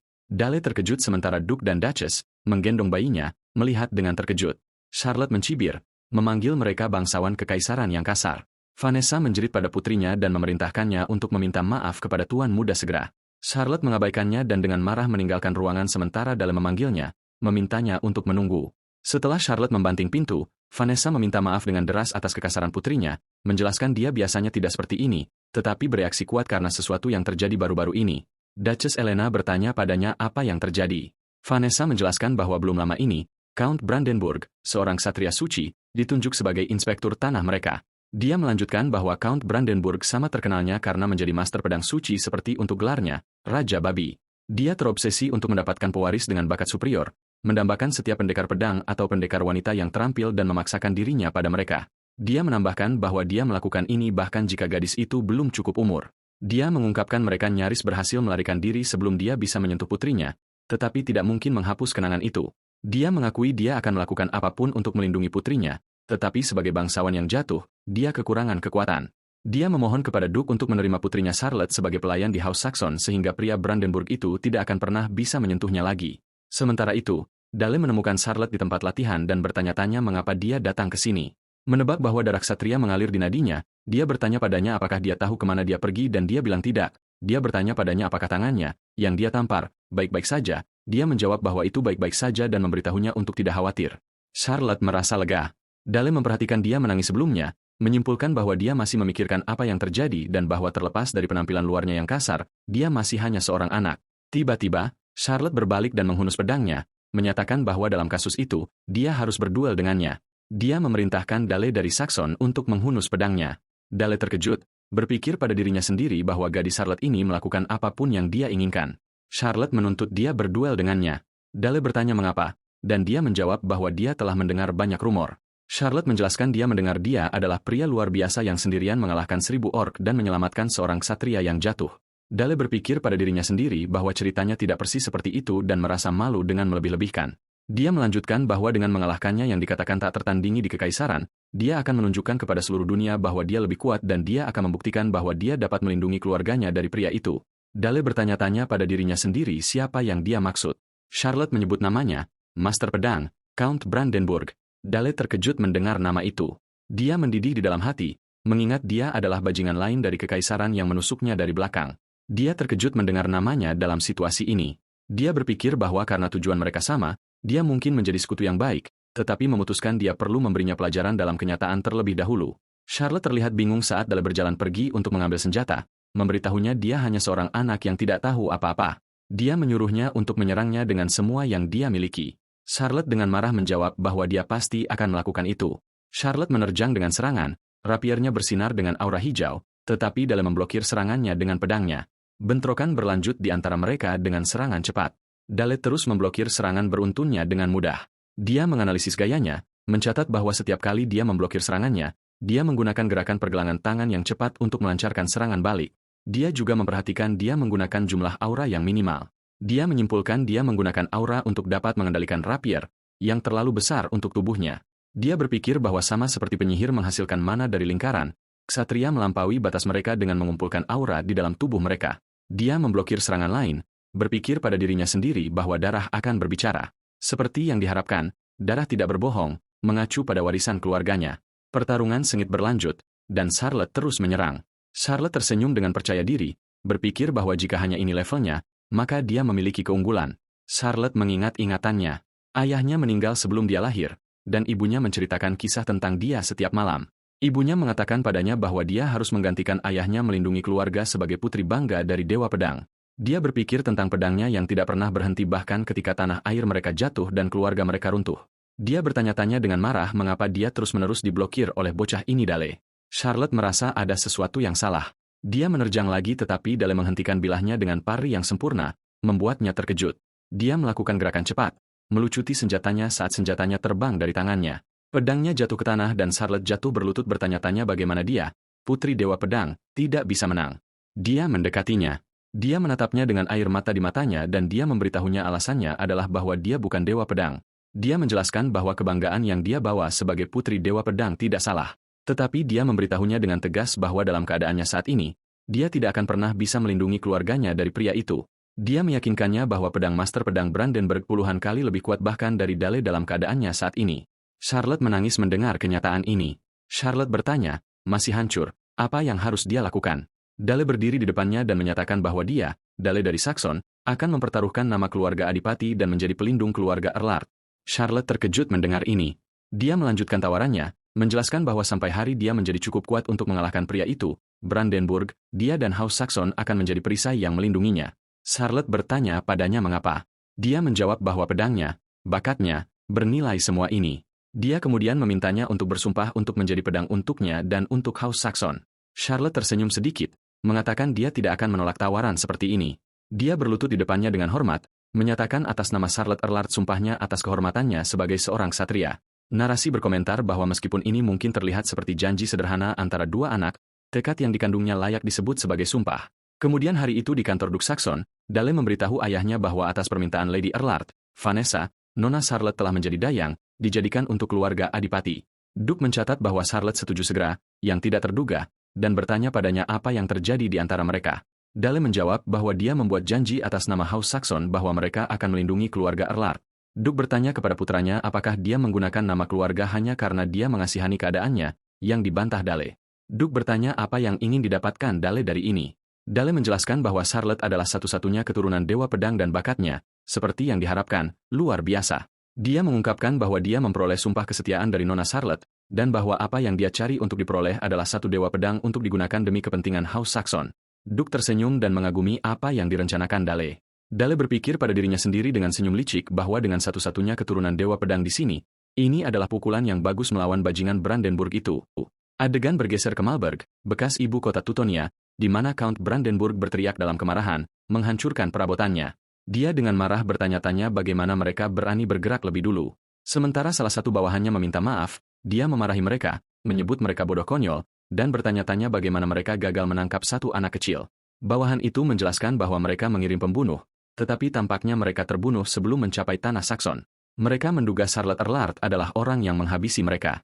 Brandenburg menyebut mereka bodoh tidak berguna dan berjalan menuju pedang sucinya, Durandal. Dia mengingat hari-hari yang telah berlalu. Dia menyapa pedang sucinya, Durandal.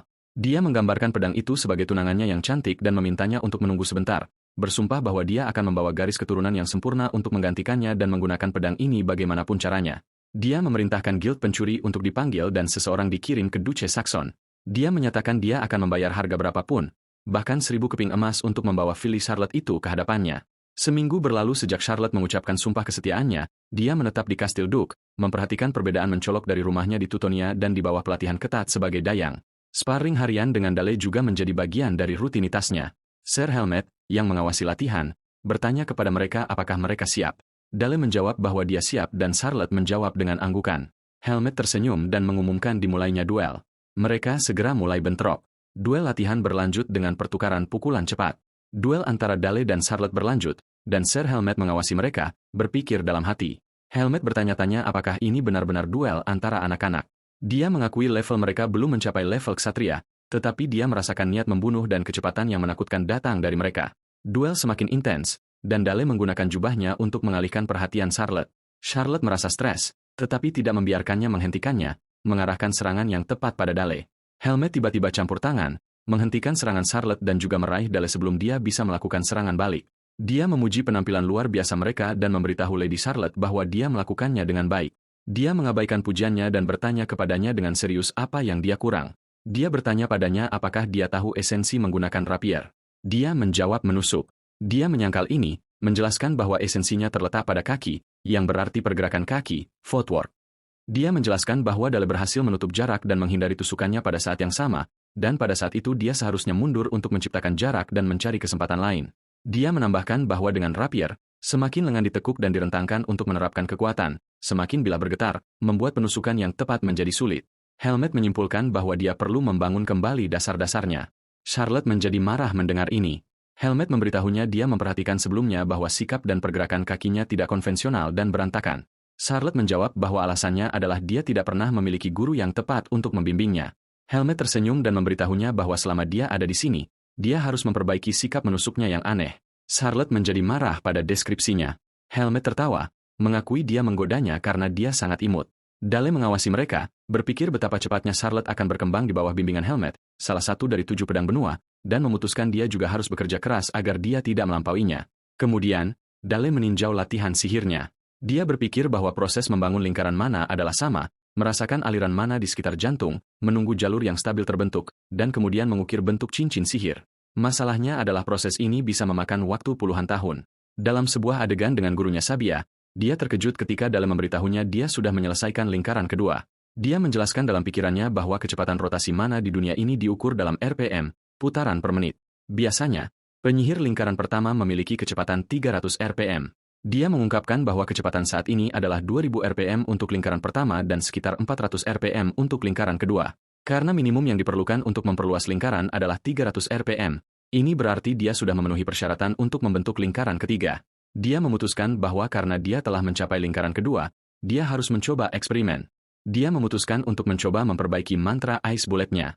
Dia berpikir bahwa dengan memperkuat ikatan molekul peluru, dia dapat meningkatkan berat dan kekerasannya, dan dia akan menggunakan laras kaliber besar untuk meningkatkan kekuatan rotasi dan kecepatannya. Dia merapal mantra yang ditingkatkan, peluru es penembus zirah, Armor Piercing Ice Bullet. Dia melihat hasilnya, bertanya-tanya bagaimana begitu mudah untuk menembakkan peluru penembus zirah, dan menyadari bahwa menambahkan hanya satu lingkaran membuat perbedaan besar. Gurunya, Sabia, memujinya, mengatakan dia adalah pembelajar yang cepat.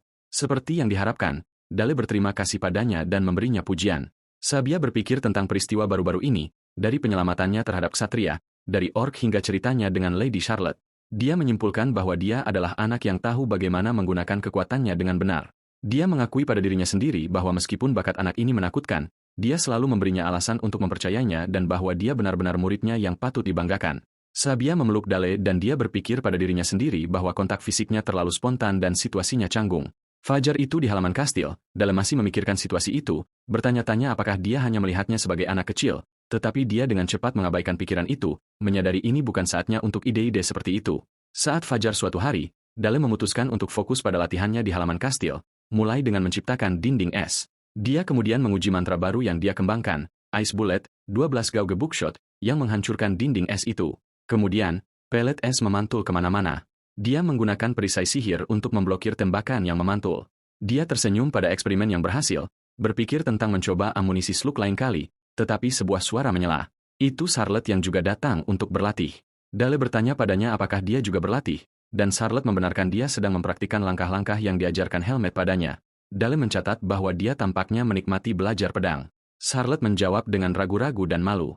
Charlotte tiba-tiba meminta maaf kepada Dale atas perilakunya yang egois pada pertemuan pertama mereka, menyatakan penyesalannya karena bersikap kasar padanya. Dia bercanda bahwa apa yang dia lakukan lebih dari sekadar kasar, tetapi dia tersenyum dan memberitahunya dia akan membuat pengecualian khusus dan memaafkannya dan memintanya untuk tidak terlalu formal dengannya.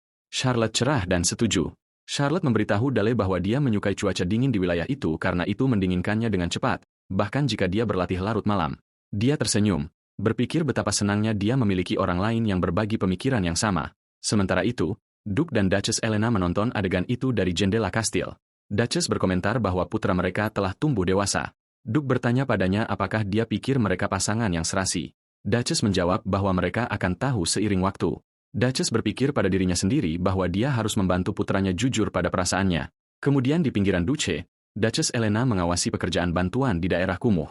Dia menjelaskan dalam pikirannya bahwa ibunya mendistribusikan makanan dan kebutuhan mingguan. Dia mengungkapkan bahwa dia dan Charlotte bergabung dengannya tahun ini. Charlotte menghentikan seorang anak muda yang terlihat tertekan. Anak itu memohon bantuan, mengklaim ibunya dalam bahaya. Anak itu meraih lengan Charlotte, memohon padanya. Dale dan Charlotte mengikuti anak itu sementara Dale berpikir bahwa sesuatu mencurigakan. Dia memperhatikan mereka menjauh dari ksatria yang mendampingi dan menuju ke gang yang kompleks dan bahwa anak yang meminta bantuan Charlotte alih-alih orang dewasa aneh sejak awal. Dale melihat seseorang mengawasi dari atap dan menyadari anak itu berasal dari guild pencuri. Dia yakin Charlotte adalah targetnya tetapi dia bertanya-tanya mengapa jebakannya begitu jelas. Anak itu berhenti, memberitahu mereka dia akan menjemput ibunya dan kemudian lari. Pada saat itu, pria bertopeng mengepung Dale dan Charlotte. Salah satu dari mereka mengejek kehadiran bangsawan di tempat berbahaya seperti itu. Salah satu pria mengklarifikasi bahwa urusan mereka adalah dengan pelayan kecil Charlotte dan menasihati tuan muda Dale untuk menjauh. Pria lain tersenyum saat dia melambaikan belati, memperingatkannya bahwa dia mungkin terluka jika dia bertindak gegabah. Dale berdiri di depan para pencuri, mengumumkan bahwa dia adalah Dale von Saxon dan dia telah bersumpah untuk melindungi wanita muda House Erlard dari preman seperti mereka. Pemimpin pencuri dengan rambut hijau mencibir pada kesatriaan bangsawan muda itu. Dia menambahkan bahwa akan lebih baik jika Dale telah mempertimbangkan waktu dan tempat. Dia berkomentar bahwa sepertinya Dale perlu belajar sedikit tentang kekejaman dunia. Charlotte berbisik dengan cemas kepada Dale, memberitahunya dia meninggalkan pedangnya. Dia meyakinkannya dan memberitahunya untuk tidak takut. Dia berpikir pada dirinya sendiri bahwa ini adalah kesempatan sempurna untuk menguji keterampilan baru jubah bayangannya di bawah dalih membela diri. Para pencuri menyerang Dale dan Charlotte dari segala arah, mencoba mengakhiri semuanya secepat mungkin. Salah satu pencuri memperhatikan angin aneh saat bayangan Dale mengelilingi mereka. Pemimpin itu berteriak marah kepada anak buahnya untuk menyingkir. Dale mencatat kecerdasan cepat pemimpin itu, mengasumsikan dia adalah pencuri berpangkat tinggi, dan kemudian melancarkan serangannya. Dia menggunakan keterampilan baru yang dia peroleh setelah mencapai lingkaran kedua, di mana dia menanamkan makhluk bayangan sebagai parasit di dalam salah satu pencuri. Pencuri itu menjerit kesakitan saat makhluk bayangan itu memasukinya. Pemimpin itu bertanya-tanya dengan ketakutan apa yang diciptakan Dale. Pencuri yang terinfeksi berubah menjadi prajurit undead yang mengerikan, menjerit, "Aku lapar." Pemimpin itu memerintahkan anak buahnya yang panik untuk membunuh benda itu. Dia ragu menyadari mereka dalam kesulitan dan bahwa satu kesalahan bisa mengorbankan nyawa mereka. Dia menerjang ke dalam serangan itu sendiri. Dia membual bahwa di gang ini, bahkan jika dua oracle berkumpul, mereka tidak bisa menghentikan taringnya, belati bersinarnya. Dale dengan mudah memblokir serangannya menggunakan bayangannya dan menyiapkan serangan balik. Pemimpin pencuri mengutuk situasi itu. Dale melepaskan mantra baru, Double Barrelet 12 gauge bookshot. Beberapa tembakan sihir melesat dari tangannya, mengenai pemimpin itu secara langsung. Pemimpin itu terlempar ke belakang oleh kekuatan hantaman saat Charlotte menyaksikan adegan itu dengan terkejut. Dale berdiri di tengah gang saat prajurit bayangan undead terus menyerang pencuri lain. Dia mencatat bahwa pemimpin itu tidak mati dari satu pukulan dan mengasumsikan itu karena tubuhnya yang ditutupi aura. Pemimpin yang terluka itu bangkit, berteriak bahwa dia belum selesai, dan menyerang, berteriak, "Mati!" Dale melepaskan bayangannya, yang memotong pemimpin itu menjadi dua bahkan sebelum dia mendekat. Prajurit Undead itu menjerit, "Aku sangat lapar." Saat itu merobek-robek tubuh pencuri lain. Setelah pertempuran berakhir, Dale mendekati Charlotte, yang duduk di tanah, dan bertanya padanya apakah dia terluka. Dia menjawab, "Tidak." Dale mengambil tangan Charlotte saat salah satu pencuri yang terluka mengerang di tanah. Pencuri itu mencoba melarikan diri, jadi Dale menembaknya di kaki dengan ice bullet. Pencuri terakhir memohon padanya untuk meminta bantuan. Dale memanggil makhluk bayangan itu kembali padanya. Pencuri itu menawarkan untuk memberitahunya semua yang dia tahu dengan imbalan nyawanya. Dale bertanya padanya apakah dia bermaksud semua yang dia tahu. Pencuri itu dengan putus asa membenarkan. Dale menyiapkan mantra, memberitahunya dengan dingin bahwa dia tidak terlalu tertarik. Dia melepaskan ledakan magis yang menghabisi pencuri terakhir. Saat Charlotte berdiri terkejut, dia memberitahunya bahwa ini adalah wajah sejati Kadipaten Saxon yang ditakuti orang, tetapi itu juga kekuatan yang akan melindunginya. Dia bertanya padanya apakah dia takut setelah melihat ini. Dia mengakui dia sedikit takut, tetapi dia dengan cepat menambahkan bahwa tidak apa-apa karena dia melakukannya untuk melindunginya. Dia mengulangi sumpah yang dia buat hari itu. Jika keluarganya menjadi perisai yang melindungi keluarganya, dia akan membalasnya di masa depan dengan menjadi pedang untuk digunakan untuknya. Dia berterima kasih padanya dengan antusias karena telah menunjukkan masa depan padanya dan menyatakan bahwa dia akan menjadi lebih kuat. Dia mengawasinya berpikir pada dirinya sendiri bahwa penerimaannya terhadap Charlotte sebagian disebabkan oleh rasa bersalah. Dia membawa rasa bersalah terhadap Charlotte yang dia bunuh di kehidupan masa lalunya. Oleh karena itu, kesukaannya untuk menjadi pedangnya membawa makna yang jauh lebih besar daripada yang bisa dia bayangkan. Sementara itu, di kastil Count Brandenburg, Count itu mengutuk situasi itu saat dia membaca surat. Surat itu adalah undangan ke kastil Saxon, pada dasarnya panggilan dari Duk Hitam, Duk dari Saxon, untuk memintanya bertanggung jawab atas insiden percobaan penculikan itu. Brandenburg menyadari bahwa bahkan sebagai pedang suci kekaisaran, dia tidak punya pilihan selain menurut. Beberapa hari kemudian, Count Brandenburg tiba di kastil Saxon. Duk duduk di singgasananya dengan Dale di sampingnya, menyambutnya, berkomentar tentang perjalanannya yang sulit. Dia menambahkan bahwa dia tidak menyangka dia tiba begitu cepat dan meminta maaf atas sambutan yang agak kurang. Brandenburg menjawab dengan sinis bahwa tidak ada yang lebih mendesak daripada panggilan dari Duk. Dia berpikir pada dirinya sendiri dengan marah, menyebut Dale dan Charlotte anak-anak kecil yang licik. Duk melanjutkan, mencatat bahwa ada kekhawatiran besar di dalam kekaisaran tentang percobaan penculikan di siang hari baru-baru ini di tanah Duk. Dia menambahkan bahwa dia bisa menebak mengapa dia dipanggil. Dia bertanya dengan menghina bagaimana dia, pedang setia kaisar, bisa terlibat dalam masalah yang tidak senonoh seperti itu. Saat dia berbicara, aura gelap yang padat mulai memancar dari Duk dan menyebar melalui aula. Brandenburg terkejut. Salah satu pengikutnya bertanya, mengapa ada angin? Saat bayangan mengelilingi mereka, para ksatria Count Brandenburg ketakutan saat bayangan mulai secara bertahap melahap mereka. Para ksatria menjerit meminta bantuan dari Count. Saat Brandenburg menyadari ordo ksatria Magdalena Sucinya telah dengan mudah dikalahkan tanpa perlawanan apapun, dia mengenali sihir gelap tingkat tinggi yang kuat. Itu adalah Duk Saxon yang merapal mantra gelap tingkat tinggi yang disebut Rileas Tempest. Duk berbicara kepada Count Brandenburg, pedang kekudusan, dan memerintahkannya untuk berlutut dan tetap diam. Brandenburg memprotes dengan marah bertanya apa yang dilakukan Duk. Duk menjawab dengan dingin, bertanya apakah dia tidak mendengarnya. Dia kemudian memperingatkannya bahwa tidak akan ada waktu berikutnya. Brandenburg mengutuk situasi itu dalam hati saat dia dipaksa berlutut karena takut akan aura magis Duk.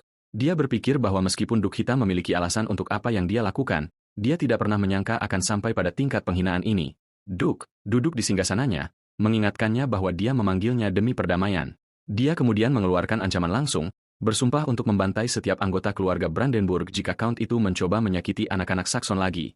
Dia mengungkapkan harapan tulusnya bahwa Count akan mengambil peringatan ini dengan serius. Dia tiba-tiba mengubah nada suaranya, mengundang Count yang kelelahan itu untuk menghangatkan dirinya sebagai isyarat sarkastik. Brandenburg yang marah menjawab bahwa dia berterima kasih atas kemurahan hati Duk, tetapi meminta maaf bahwa karena keadaan, sulit baginya untuk tinggal lebih lama lagi. Duk memecatnya, mendoakannya selamat dalam perjalanan kembali. Dale, yang hadir, menyaksikan situasi itu, berpikir bahwa Brandenburg adalah salah satu pengikut kaisar yang paling setia, dan apa yang baru saja dilakukan ayahnya kepada pria ini yang dekat dengan faksi kaisar akan menjadi sekering yang akan mengguncang seluruh kekaisaran. Dale menyadari bahwa itu akan dimulai sebagai percikan kecil, tetapi tidak akan butuh waktu lama untuk berubah menjadi nyala api. Dan dia berpikir bahwa peran mereka akan menjadi yang memutus kepala pedang kekudusan. Pada saat berita tentang pedang kekudusan yang berlutut di depan Duk Hitam telah menyebar, Duk berada di kantornya. Duk dan Guru Sabia berdiri. Sabia terkejut. Duk menjelaskan bahwa mayat di depannya milik anggota Guild Pencuri yang menyerang Dale. Dia membenarkan bahwa Dale bertanggung jawab atas semua ini. Dia mencatat adegan yang mengerikan, mayat yang memuntahkan isinya, yang lain hancur dan penuh lubang. Dan untuk pertama kalinya, dia mulai mempertanyakan apakah ajaran-ajarannya kepada Dale salah. Dia menjelaskan bahwa seperti yang dia lihat, untuk membimbing bakat Dale dengan benar, mereka membutuhkan kebijaksanaannya. Oleh karena itu, dia menawarinya posisi penasihat utama. Sabia yang terkejut menyadari ini berarti dia diminta untuk menjadi anggota keluarga Saxon, bukan hanya seorang guru. Dia menjelaskan bahwa Dale sangat mengandalkannya dan bahwa membimbingnya berada di luar kekuatannya sendiri. Dia menegaskan bahwa semuanya akan berbeda jika dia setuju untuk membantu mereka. Dia setuju, mengatakan dia mengerti.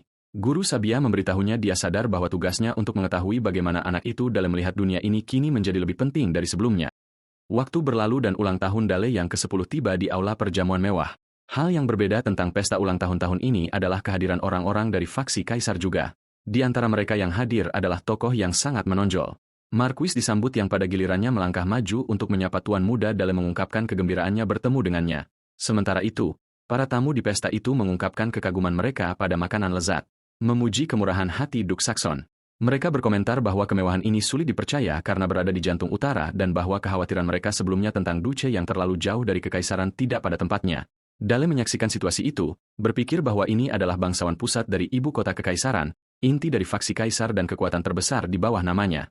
Dia menyadari alasan kedatangan mereka ke pesta ini sangat jelas. Itu adalah peringatan implisit. Itu adalah pesan dari keluarga kekaisaran bahwa mereka tidak akan hanya berdiam diri mengenai penghinaan yang ditimpakan pada pedang kekudusan, Count Brandenburg. Dan sekarang berdiri di depannya adalah utusan yang memahami pesan ini dengan sangat jelas, Marquis. Marquis mengamati Dale berkata, "Jadi ini Tuan Muda Dale." Marquis memperkenalkan dirinya kepada Dale, mengidentifikasi dirinya dengan gelarnya, Crimson Lord, Tuan Merah Tua. Dale berpikir tentang identitas Marquis. Dia adalah kepala menara sihir merah, menara yang mengejar api dan kemarahan dan ketertiban melalui kekuasaan. Para penyihir menara ini mengikuti semangat Might is Right yang lazim di kekaisaran, dan mereka tidak ragu untuk menjadi alat untuk melaksanakan ambisi kekaisaran. Dia ingat dari kehidupan masa lalunya bahwa dia menjalani segala macam modifikasi magis paksa di tangan para penyihir menara merah. Marquis berbicara kepada Dale mengatakan dia telah mendengar tentang jenius keajaiban dari keluarga Adipati yang memiliki bakat magis yang tak tertandingi di kekaisaran. Dia melanjutkan menyebutkan rumor bahwa Dale pada usia hanya 9 tahun memusnahkan gerombolan orc untuk melindungi salah satu ksatria keluarga. Dia menyimpulkan dengan mengatakan Dale benar-benar putra Duke. Dale tersenyum samar. Dia berterima kasih padanya dengan sopan dan mendoakannya waktu yang menyenangkan. Dia berjalan pergi berpikir betapa melelahkannya menerima ucapan selamat ulang tahun seperti ini setiap tahun. Dia berpikir bahwa dia lebih suka berlatih dengan Charlotte, tetapi status resminya sebagai dayang yang membantu ibunya mencegah itu. Lebih penting lagi, dia menyadari betapa berbahayanya bagi putri Dewa Pedang, Charlotte, untuk terlihat berlatih ilmu pedang. Tiba-tiba, dia mendengar jeritan dan suara pria yang memerintahkan pelayan terkutuk untuk diam. Dia bertanya-tanya dari mana jeritan itu berasal. Dale mengikuti suara itu untuk menemukan seorang pria menyerang seorang pelayan yang ada di lantai, memohon padanya untuk meninggalkannya sendirian, mengingatkannya bahwa dia melayani House Saxon. Pria gemuk itu, salah satu tamu pesta, berteriak padanya, bertanya-tanya bagaimana pelayan rendahan berani menyebut nama keluarga Duke. Dia melanjutkan keluhannya, mengatakan itu ulang tahun Tuan Muda dan semua orang bersenang-senang. Dia menambahkan bahwa alih-alih membuang-buang waktu untuk omong kosong ini, pesta, lebih baik bermain dengan seorang gadis. Dia mengancam pelayan Eve bahwa dia akan membantainya jika dia menolak lagi. Saat pria itu memerintahkan pelayan untuk menyerah padanya, Dale campur tangan, bertanya padanya dengan dingin, "Apa yang kau pikir sedang kau lakukan?" Pria itu terkejut melihat Tuan Muda Dale dan menjadi bingung, bertanya-tanya apa yang dilakukan Dale di sini. Mencoba keluar dari situasi.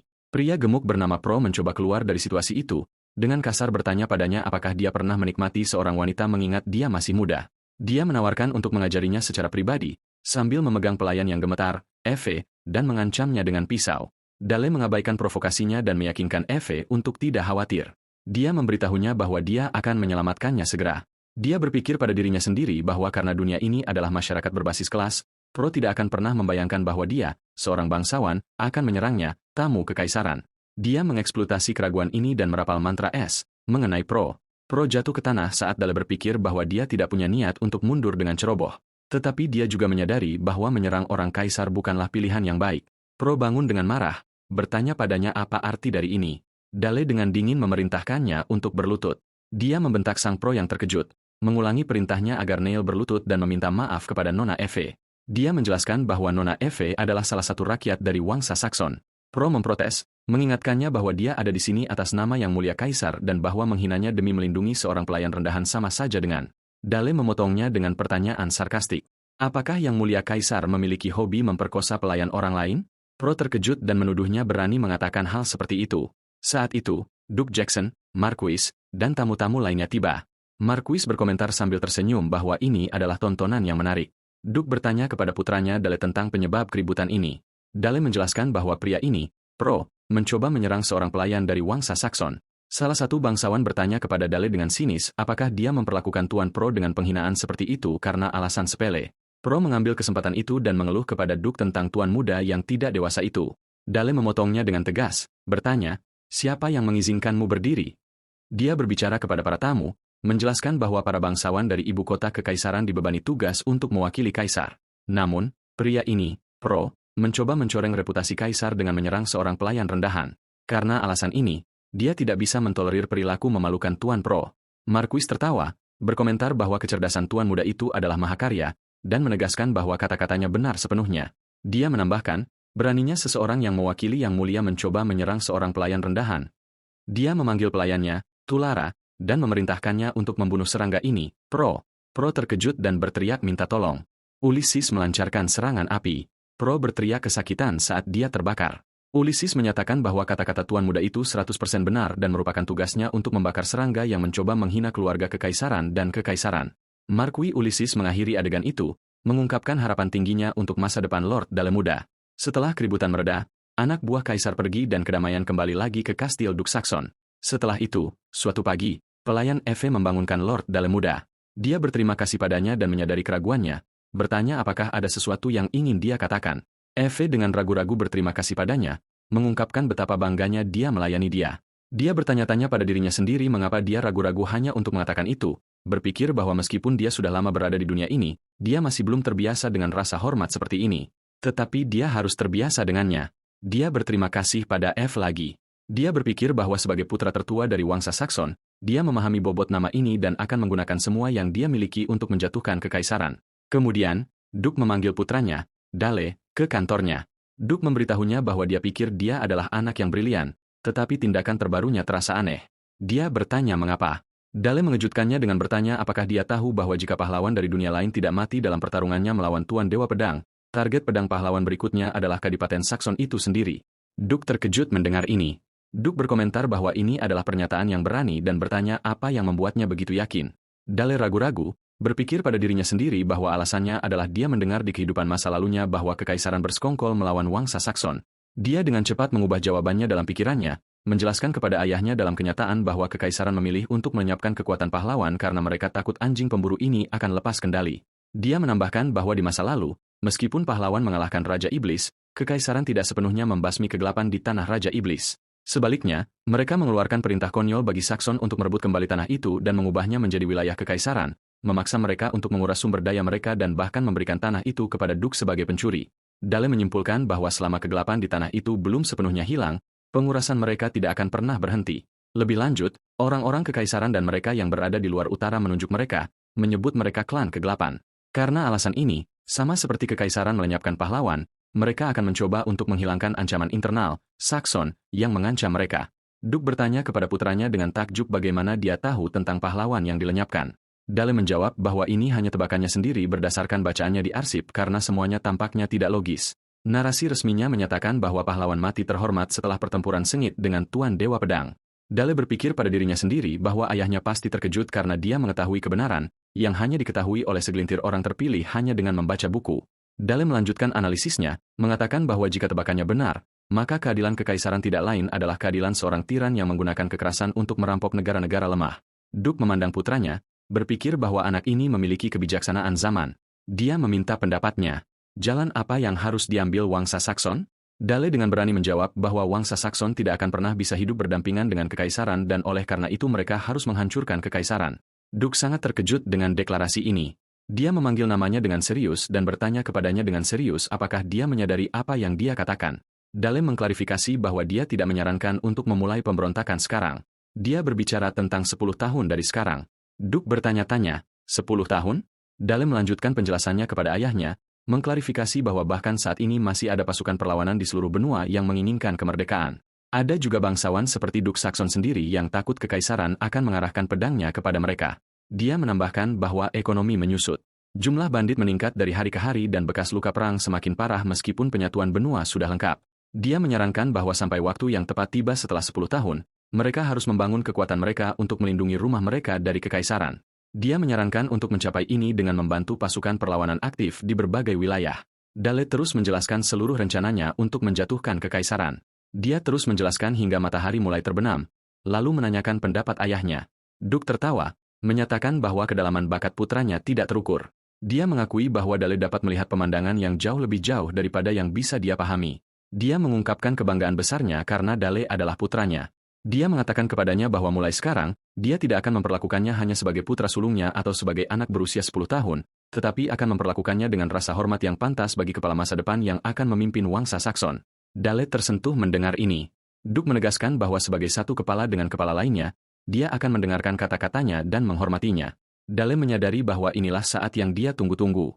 Itu adalah hak untuk menggerakkan kekuatan Wangsa Saxon dengan tangannya sendiri. Duke meminta putranya untuk berbicara tanpa ragu tentang keputusan yang akan dia buat pada saat ini juga untuk keluarga mereka. Dale tersenyum dan mengingatkan ayahnya bahwa dia berjanji untuk memperlakukannya setara. Berdasarkan itu, dia meminta izin untuk berpartisipasi dalam uji coba menara di Necropolis. Duke terkejut mendengar permintaan ini. Narasi menjelaskan bahwa uji coba menara adalah sejenis permainan peringkat untuk menentukan hierarki di antara para penyihir yang menghadapi penjaga menara sihir. Mereka yang mengalahkan penjaga tingkat tinggi mendapatkan hak untuk menjadi tetua menara, dan satu orang yang berdiri di puncak menara diberikan gelar Master Menara. Duke mengomentari permintaan putranya, mengingatkannya bahwa uji coba menara adalah tempat yang sangat berbahaya di mana dia bisa dengan mudah kehilangan nyawanya. Dia menambahkan bahwa terlalu dini bagi Dale, yang bahkan belum menyelesaikan lingkaran ketiga, untuk mencobanya. Tetapi Dale menjawab dengan percaya diri bahwa dia akan mencapainya, lingkaran ketiga segera. Duke menunjukkan bahwa mencapai lingkaran ketiga biasanya tidak terjadi sampai pertengahan 20-an. Dan bahkan untuk Dale, yang telah menguasai lingkaran kedua, itu masih sulit. Dale bersikeras, menjelaskan bahwa ini adalah keputusan untuknya, ayahnya, dan untuk Wangsa Saxon. Ketika ayahnya bertanya apa maksudnya, dia menjelaskan bahwa jika dia membuktikan dirinya melalui uji coba, status ayahnya, Duke, akan semakin diperkuat berkat pewaris seperti dia. Dia juga akan mendapatkan reputasi yang dapat dipercaya alih-alih hanya menjadi subjek gosip para penggemar.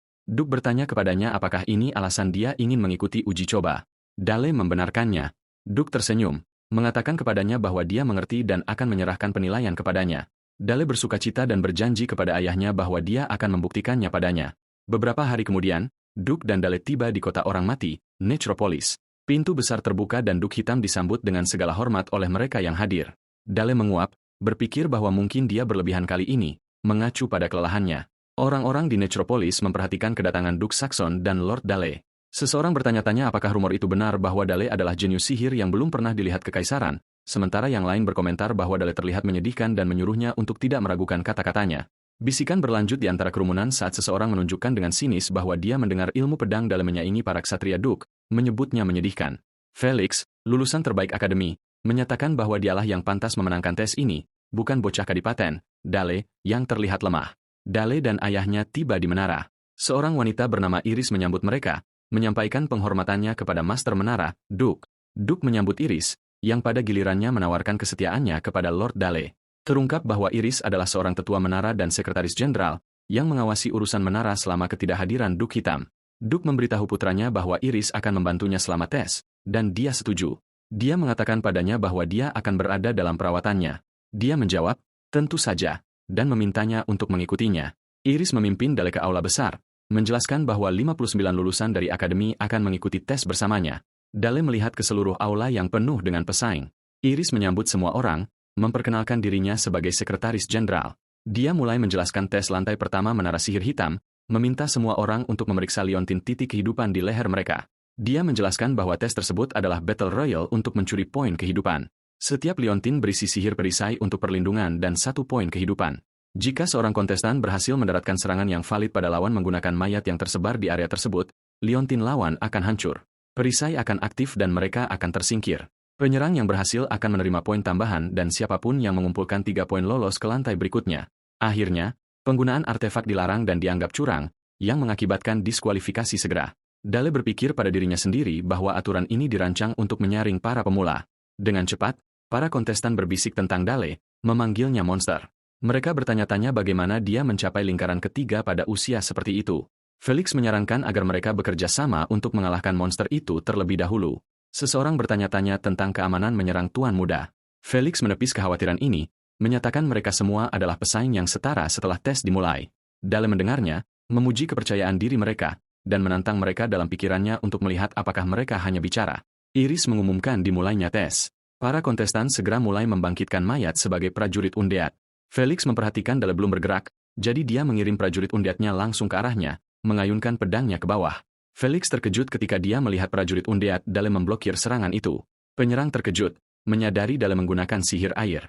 Prajuritnya membeku. Dia bertanya-tanya apakah dia memiliki afinitas ganda, kemampuan untuk menggunakan dua jenis sihir. Saat prajuritnya menyerang prajurit undeadnya, kontestan itu berteriak marah saat prajurit undeadnya hancur melawan prajuritnya. Prajurit undead lain menyerang prajurit Dale, tetapi serangan itu diblokir. Dale dengan tenang menjelaskan bahwa serangan itu tidak berguna karena dia melindungi prajuritnya dengan perisai es. Felix berteriak marah, menuduhnya curang dan melanggar aturan dengan menggunakan sihir air. Felix menegaskan bahwa aturan melarang penggunaan sihir lain selain sihir gelap, membangkitkan dan meningkatkan undead. Dale dengan dingin bertanya, benarkah begitu? Dia mengarahkan pertanyaannya kepada Iris, pengamat, bertanya apakah benar-benar ada aturan yang menyatakan bahwa undead hanya dapat ditingkatkan dengan sihir gelap. Iris tetap diam. Dale menyimpulkan bahwa karena tes tidak dihentikan, dia benar. Felix mengutuk frustrasi. Felix, lulusan terbaik, berteriak pada rekan-rekannya, memerintahkan mereka untuk memblokir prajurit undead Dale yang ditingkatkan es sementara mereka menargetkan Dale secara langsung. Dia menegaskan bahwa dia hanya satu lawan dan mereka dapat mengalahkannya dengan jumlah mereka. Dale berpikir pada dirinya sendiri bahwa penggunaan artefak juga dilarang. Dalam hal itu, dia memutuskan untuk bertarung sendiri dan bergegas menuju undead yang menyerang. Dia dengan anggun menghindari serangan mereka dan merebut pedang dari salah satu prajurit undead. Kemudian dia memukulnya dengan pukulan yang ditingkatkan dengan sihir hitam. Kemudian dia menebas undead lain dengan mudah. Salah satu kontestan terkejut, bertanya-tanya bagaimana prajurit undeadnya bisa dipotong dengan begitu mudah. Felix berpikir pedang Dale tidak biasa. Iris, pengamat, mencatat bahwa Dale mengkonfigurasi ulang tulang untuk meningkatkan daya tahan pedang. Dale terus bertarung dan prajurit undead lain menyerangnya. Dia melompat ke udara dan mengayunkan pedangnya ke bawah ke prajurit undead itu, membuat Felix terkejut, telah kehilangan semua prajuritnya. Felix bertanya-tanya dengan ketakutan apakah logis bagi seorang penyihir untuk seterampil ini dengan pedang. Dale maju ke arah Felix yang hancur, yang memohon belas kasihan. Dale mengejeknya, mengatakan kepadanya bahwa dia tidak akan benar-benar mati karena liontin pelindung. Dia mengayunkan pedangnya ke kepala Felix. Felix dikalahkan, liontinnya hancur, memanggilnya monster. Iris berdiri untuk mengumumkan hasilnya. Dia menyatakan bahwa Lord Dale adalah satu-satunya yang selamat yang lulus tes. Dengan 60 poin kehidupan, poin dari semua pesaing, Dale berpikir pada dirinya sendiri bahwa tempat ini akan menjadi langkah pertamanya dan bahwa semua orang harus mengawasinya dengan cermat. Adegan bergeser ke lantai kedua dari uji coba menara, sebuah tes yang membutuhkan kekalahan penjaga, golem daging. Dia menjelaskan dalam pikirannya bahwa biasanya para penyintas dari lantai pertama bekerja sama untuk mengalahkan penjaga ini, tetapi dia menyingkirkan mereka semua, jadi dia sendirian. Dan tidak seperti lantai pertama, semua jenis sihir diizinkan di lantai ini. Dan meskipun aturan tanpa artefak masih berlaku, dia menganggap ini lebih dari cukup. Dia menganggap ini sebagai kesempatan untuk membentuk lingkaran ketiga dan menguji potensi sejatinya. Golem menyerang Dale, tetapi dia menghindari serangan itu dan melancarkan serangan, melukai lengan golem. Golem itu terkejut. Dia tersenyum dan mulai merapal mantra baru, pembusukan yang dipercepat. Iris, pengamat, mencatat bahwa sihir yang dirapal tuan muda itu bukanlah mantra biasa. Tubuh golem itu terkorosi dari sihir, dan Iris bertanya-tanya mengapa Dale memilih untuk merusak target alih-alih memutilasinya. Dale merenungkan sihir pembusukan yang dipercepat yang dia rapalkan pada golem, berpikir bahwa di kehidupan masa lalunya, perang biokimia adalah strategi utama di samping senjata api saat menghadapi monster. Dia bertanya-tanya, menyeka darah dari wajahnya, apakah para pengamat, seperti Iris, menyadari bahwa kengerian perang biokimia kini diekspresikan melalui sihir hitam. Pada hari itu, Dale menyelesaikan uji coba, mencetak rekor dengan mencapai lantai 10 dan diberikan istirahat 4 hari sebelum lantai 11 dimulai. Sementara itu, untuk pulih dari pembantaian yang belum pernah terjadi sebelumnya yang terjadi di lantai pertama yang disebabkan oleh Dale, tes ulang yang langka diberikan kepada 59 kontestan lainnya. Malam itu, setelah uji coba berakhir, Dale berdiri sendirian di dekat air mancur. Guru Sabia memanggilnya, mengucapkan selamat atas penampilannya yang luar biasa dalam uji coba. Dia berterima kasih padanya, mengaitkan kesuksesannya dengan apa yang dia ajarkan padanya. Dia kemudian mengejutkannya dengan bertanya apakah dia ingin pergi berkencan dengannya. Dia mengklarifikasi bahwa ada festival yang diadakan di kota. Sabia setuju untuk pergi. Dia berpikir bahwa dia masih terlalu muda untuk benar-benar memahami arti kencan sementara dia berpikir pada dirinya sendiri dengan senyum licik bahwa inilah yang mereka maksud dengan memiliki hati yang gelap. Mereka tiba di festival kota Necropolis yang penuh dengan perayaan dan kembang api. Sabia bertanya kepada Dale apakah dia tidak lelah setelah uji coba yang melelahkan. Dia menjawab tidak. Dia menambahkan bahwa dia punya waktu beberapa hari sebelum uji coba berikutnya. Keheningan terjadi di antara mereka dan Dale berkomentar bahwa bulan terlihat indah malam ini. Dia setuju. Dia berpikir betapa sulitnya menjaga percakapan terus berjalan. Dia berpikir bahwa keheningan dengan Sabia tidak pernah canggung mungkin karena dia selalu mempercayainya sepenuhnya dan karena alasan itu dia merasa ingin menjadi lebih dekat dengannya. Dia ingat beberapa hari terakhir ketika dia berhasil mencapai lingkaran ketiga. Pada saat itu dia menemukan apa yang selalu dibicarakan Sabia, pemandangan pikiran. Untuk mencapai lingkaran ketiga, dia harus melampaui batasnya dengan melepaskan mana melebihi kapasitas lingkaran kedua yang dikenal sebagai luapan mana. Saat dia melakukan ini, dia tiba-tiba menemukan dirinya di tempat yang aneh. Bertanya-tanya di mana dia mendengar gema suara Sabia memberitahunya bahwa dia tidak bisa tidak mengungkapkan pemandangan pikirannya. Dia menyadari dia berada di dunia mentalnya, dunia pencerahan. Dia menyadari bahwa dunianya kosong sejak awal. Dan dalam kekosongan itu, guru Sabia adalah satu-satunya yang mengulurkan tangannya kepadanya. Kembali ke festival, Dale menatap Sabia dan berpikir bahwa mungkin inilah mengapa dia menginginkan guru yang menerangi dunianya. Dia tiba-tiba menyatakan, "Aku mencintaimu." Sabia terkejut dan bertanya kepadanya apa yang dia katakan. Dia mengulangi pengakuannya. Sabia tersenyum lembut, memeluknya, dan memberitahunya bahwa dia mengerti dan bahwa dia juga sangat menyayanginya. Dia berterima kasih padanya, berpikir bahwa menjalani kehidupan kedua benar-benar memiliki kelebihannya. Beberapa hari kemudian, pada hari uji coba lantai 11, Dale berpikir bahwa tidak ada yang berkembang antara dia dan Sabia setelah pengakuan itu. Dia menduga dia mungkin menganggapnya hanya sebagai cinta monyet dari anak berusia 10 tahun. Dia tidak bisa berbuat apa-apa selain fokus pada uji coba berikutnya. Iris menjelaskan bahwa kali ini tesnya adalah duel sihir 1 lawan 1 di mana pemenang naik ke lantai 12. Dale berdiri di seberang lawannya yang memperkenalkan dirinya sebagai Albert Rosenheim, seorang master lingkaran ketiga. Dia memperingatkan Dale bahwa dia tidak akan bersikap lunak padanya hanya karena dia masih anak-anak. Dale menjelaskan dalam pikirannya bahwa dalam uji coba lantai 11 ini, penggunaan kekuatan sihir penuh diizinkan. Dan karena pembatasan artefak juga telah dicabut, liontin titik kehidupan tidak sepenuhnya menjamin keselamatan kontestan. Albert, lawan Dale, berpikir bahwa sekarang setelah pembatasan dicabut, dia akan menunjukkan kepada Dale kesenjangan yang luar biasa di antara mereka dengan kekuatan penuhnya.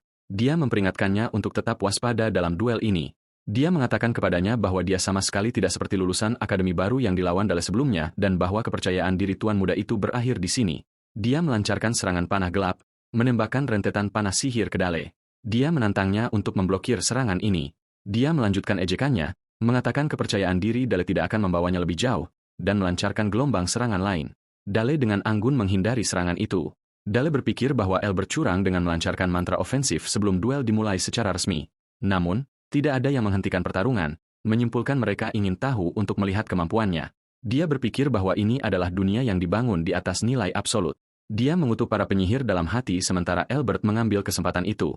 Albert berteriak, memerintahkan ciptaannya untuk bangkit dan bersumpah setia abadi kepadanya dan menghidupkan keturunan kegelapan yang haus darah. Dale melihat pemandangan itu dengan kebosanan, berpikir pada dirinya sendiri bahwa dia malu hanya menonton ini, bertanya-tanya di mana lawannya mempelajari nyanyian konyol ini. Namun, dia mengakui bahwa keterampilan Albert lebih baik daripada para pemula itu. Dale terus menghindari serangan undead yang dipanggil Albert. Ini membuat Albert marah, yang bertanya kepadanya berapa lama dia berencana untuk terus menghindar, menegaskan bahwa dia tidak bisa menang hanya dengan melarikan diri. Dia bertanya apakah hanya ini yang dia miliki dan memerintahkan salah satu prajurit undeadnya untuk menghancurkan diri sendiri. Dia menyatakan bahwa kemenangan adalah miliknya. Tiba-tiba, Albert menyadari Dale telah menghilang, bertanya-tanya sejak kapan dan kemana dia pergi. Dale muncul di belakangnya, bertanya dengan sinis apakah menurutnya curang melawan anak kecil itu sedikit pengecut. Albert terlihat bingung. Dale mengakui serangan mendadaknya cerdik dan menggunakan bentuk spektral, keterampilan dari jubah bayangan. Dia memperingatkan lawannya bahwa dia masih jauh dari mengalahkannya. Sementara itu, makhluk bayangan Dale mulai bersenandung, mengungkapkan rasa lapar mereka yang intens, bertanya apakah mereka bisa memakan Albert. Dia tersenyum dan mengizinkan mereka untuk pergi, tetapi memperingatkan mereka untuk tidak makan berlebihan. Bayangan menyerang Albert, yang berteriak kesakitan. Dale berkomentar bahwa bayangan itu tampak sedikit bersemangat karena mereka lapar. Albert memohon belas kasihan. Dale memerintahkan bayangan untuk mundur. Albert jatuh pingsan dan Iris menyatakan Dale pemenang putaran pertama. Dale bertanya siapa penyihir berikutnya untuk putaran kedua. Kontestan berikutnya menyerah, mengatakan dia hanya ingin hidup. Hitungan untuk putaran ketiga dimulai.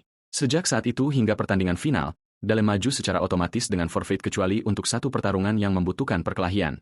Setelah itu, Dale menyempurnakan dan menguasai 3 lingkaran sihirnya dan mulai mengalahkan penjaga lantai satu persatu.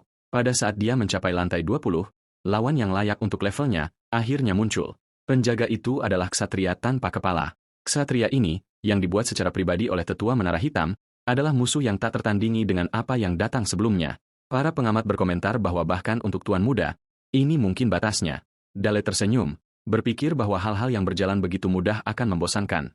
Pertempuran antara Dale dan ksatria tanpa kepala dimulai. Para penonton menonton dengan takjub, bertanya-tanya apa yang terjadi. Semua orang tertegun ketika mereka menemukan ksatria tanpa kepala berlutut di depan Dale. Dale memerintahkannya untuk habisi dirimu. Ksatria tanpa kepala segera menusuk dirinya sendiri dan jatuh hancur. Dale berpikir bahwa kesetiaan ini, yang membuat ksatria itu meninggalkan perannya sebagai penjaga, sangat mengesankan. Dia kemudian menyadari bahwa dia mungkin sedikit berlebihan dan terlalu menunjukkan kekuatannya. Dia mengerti mengapa para penonton terkejut.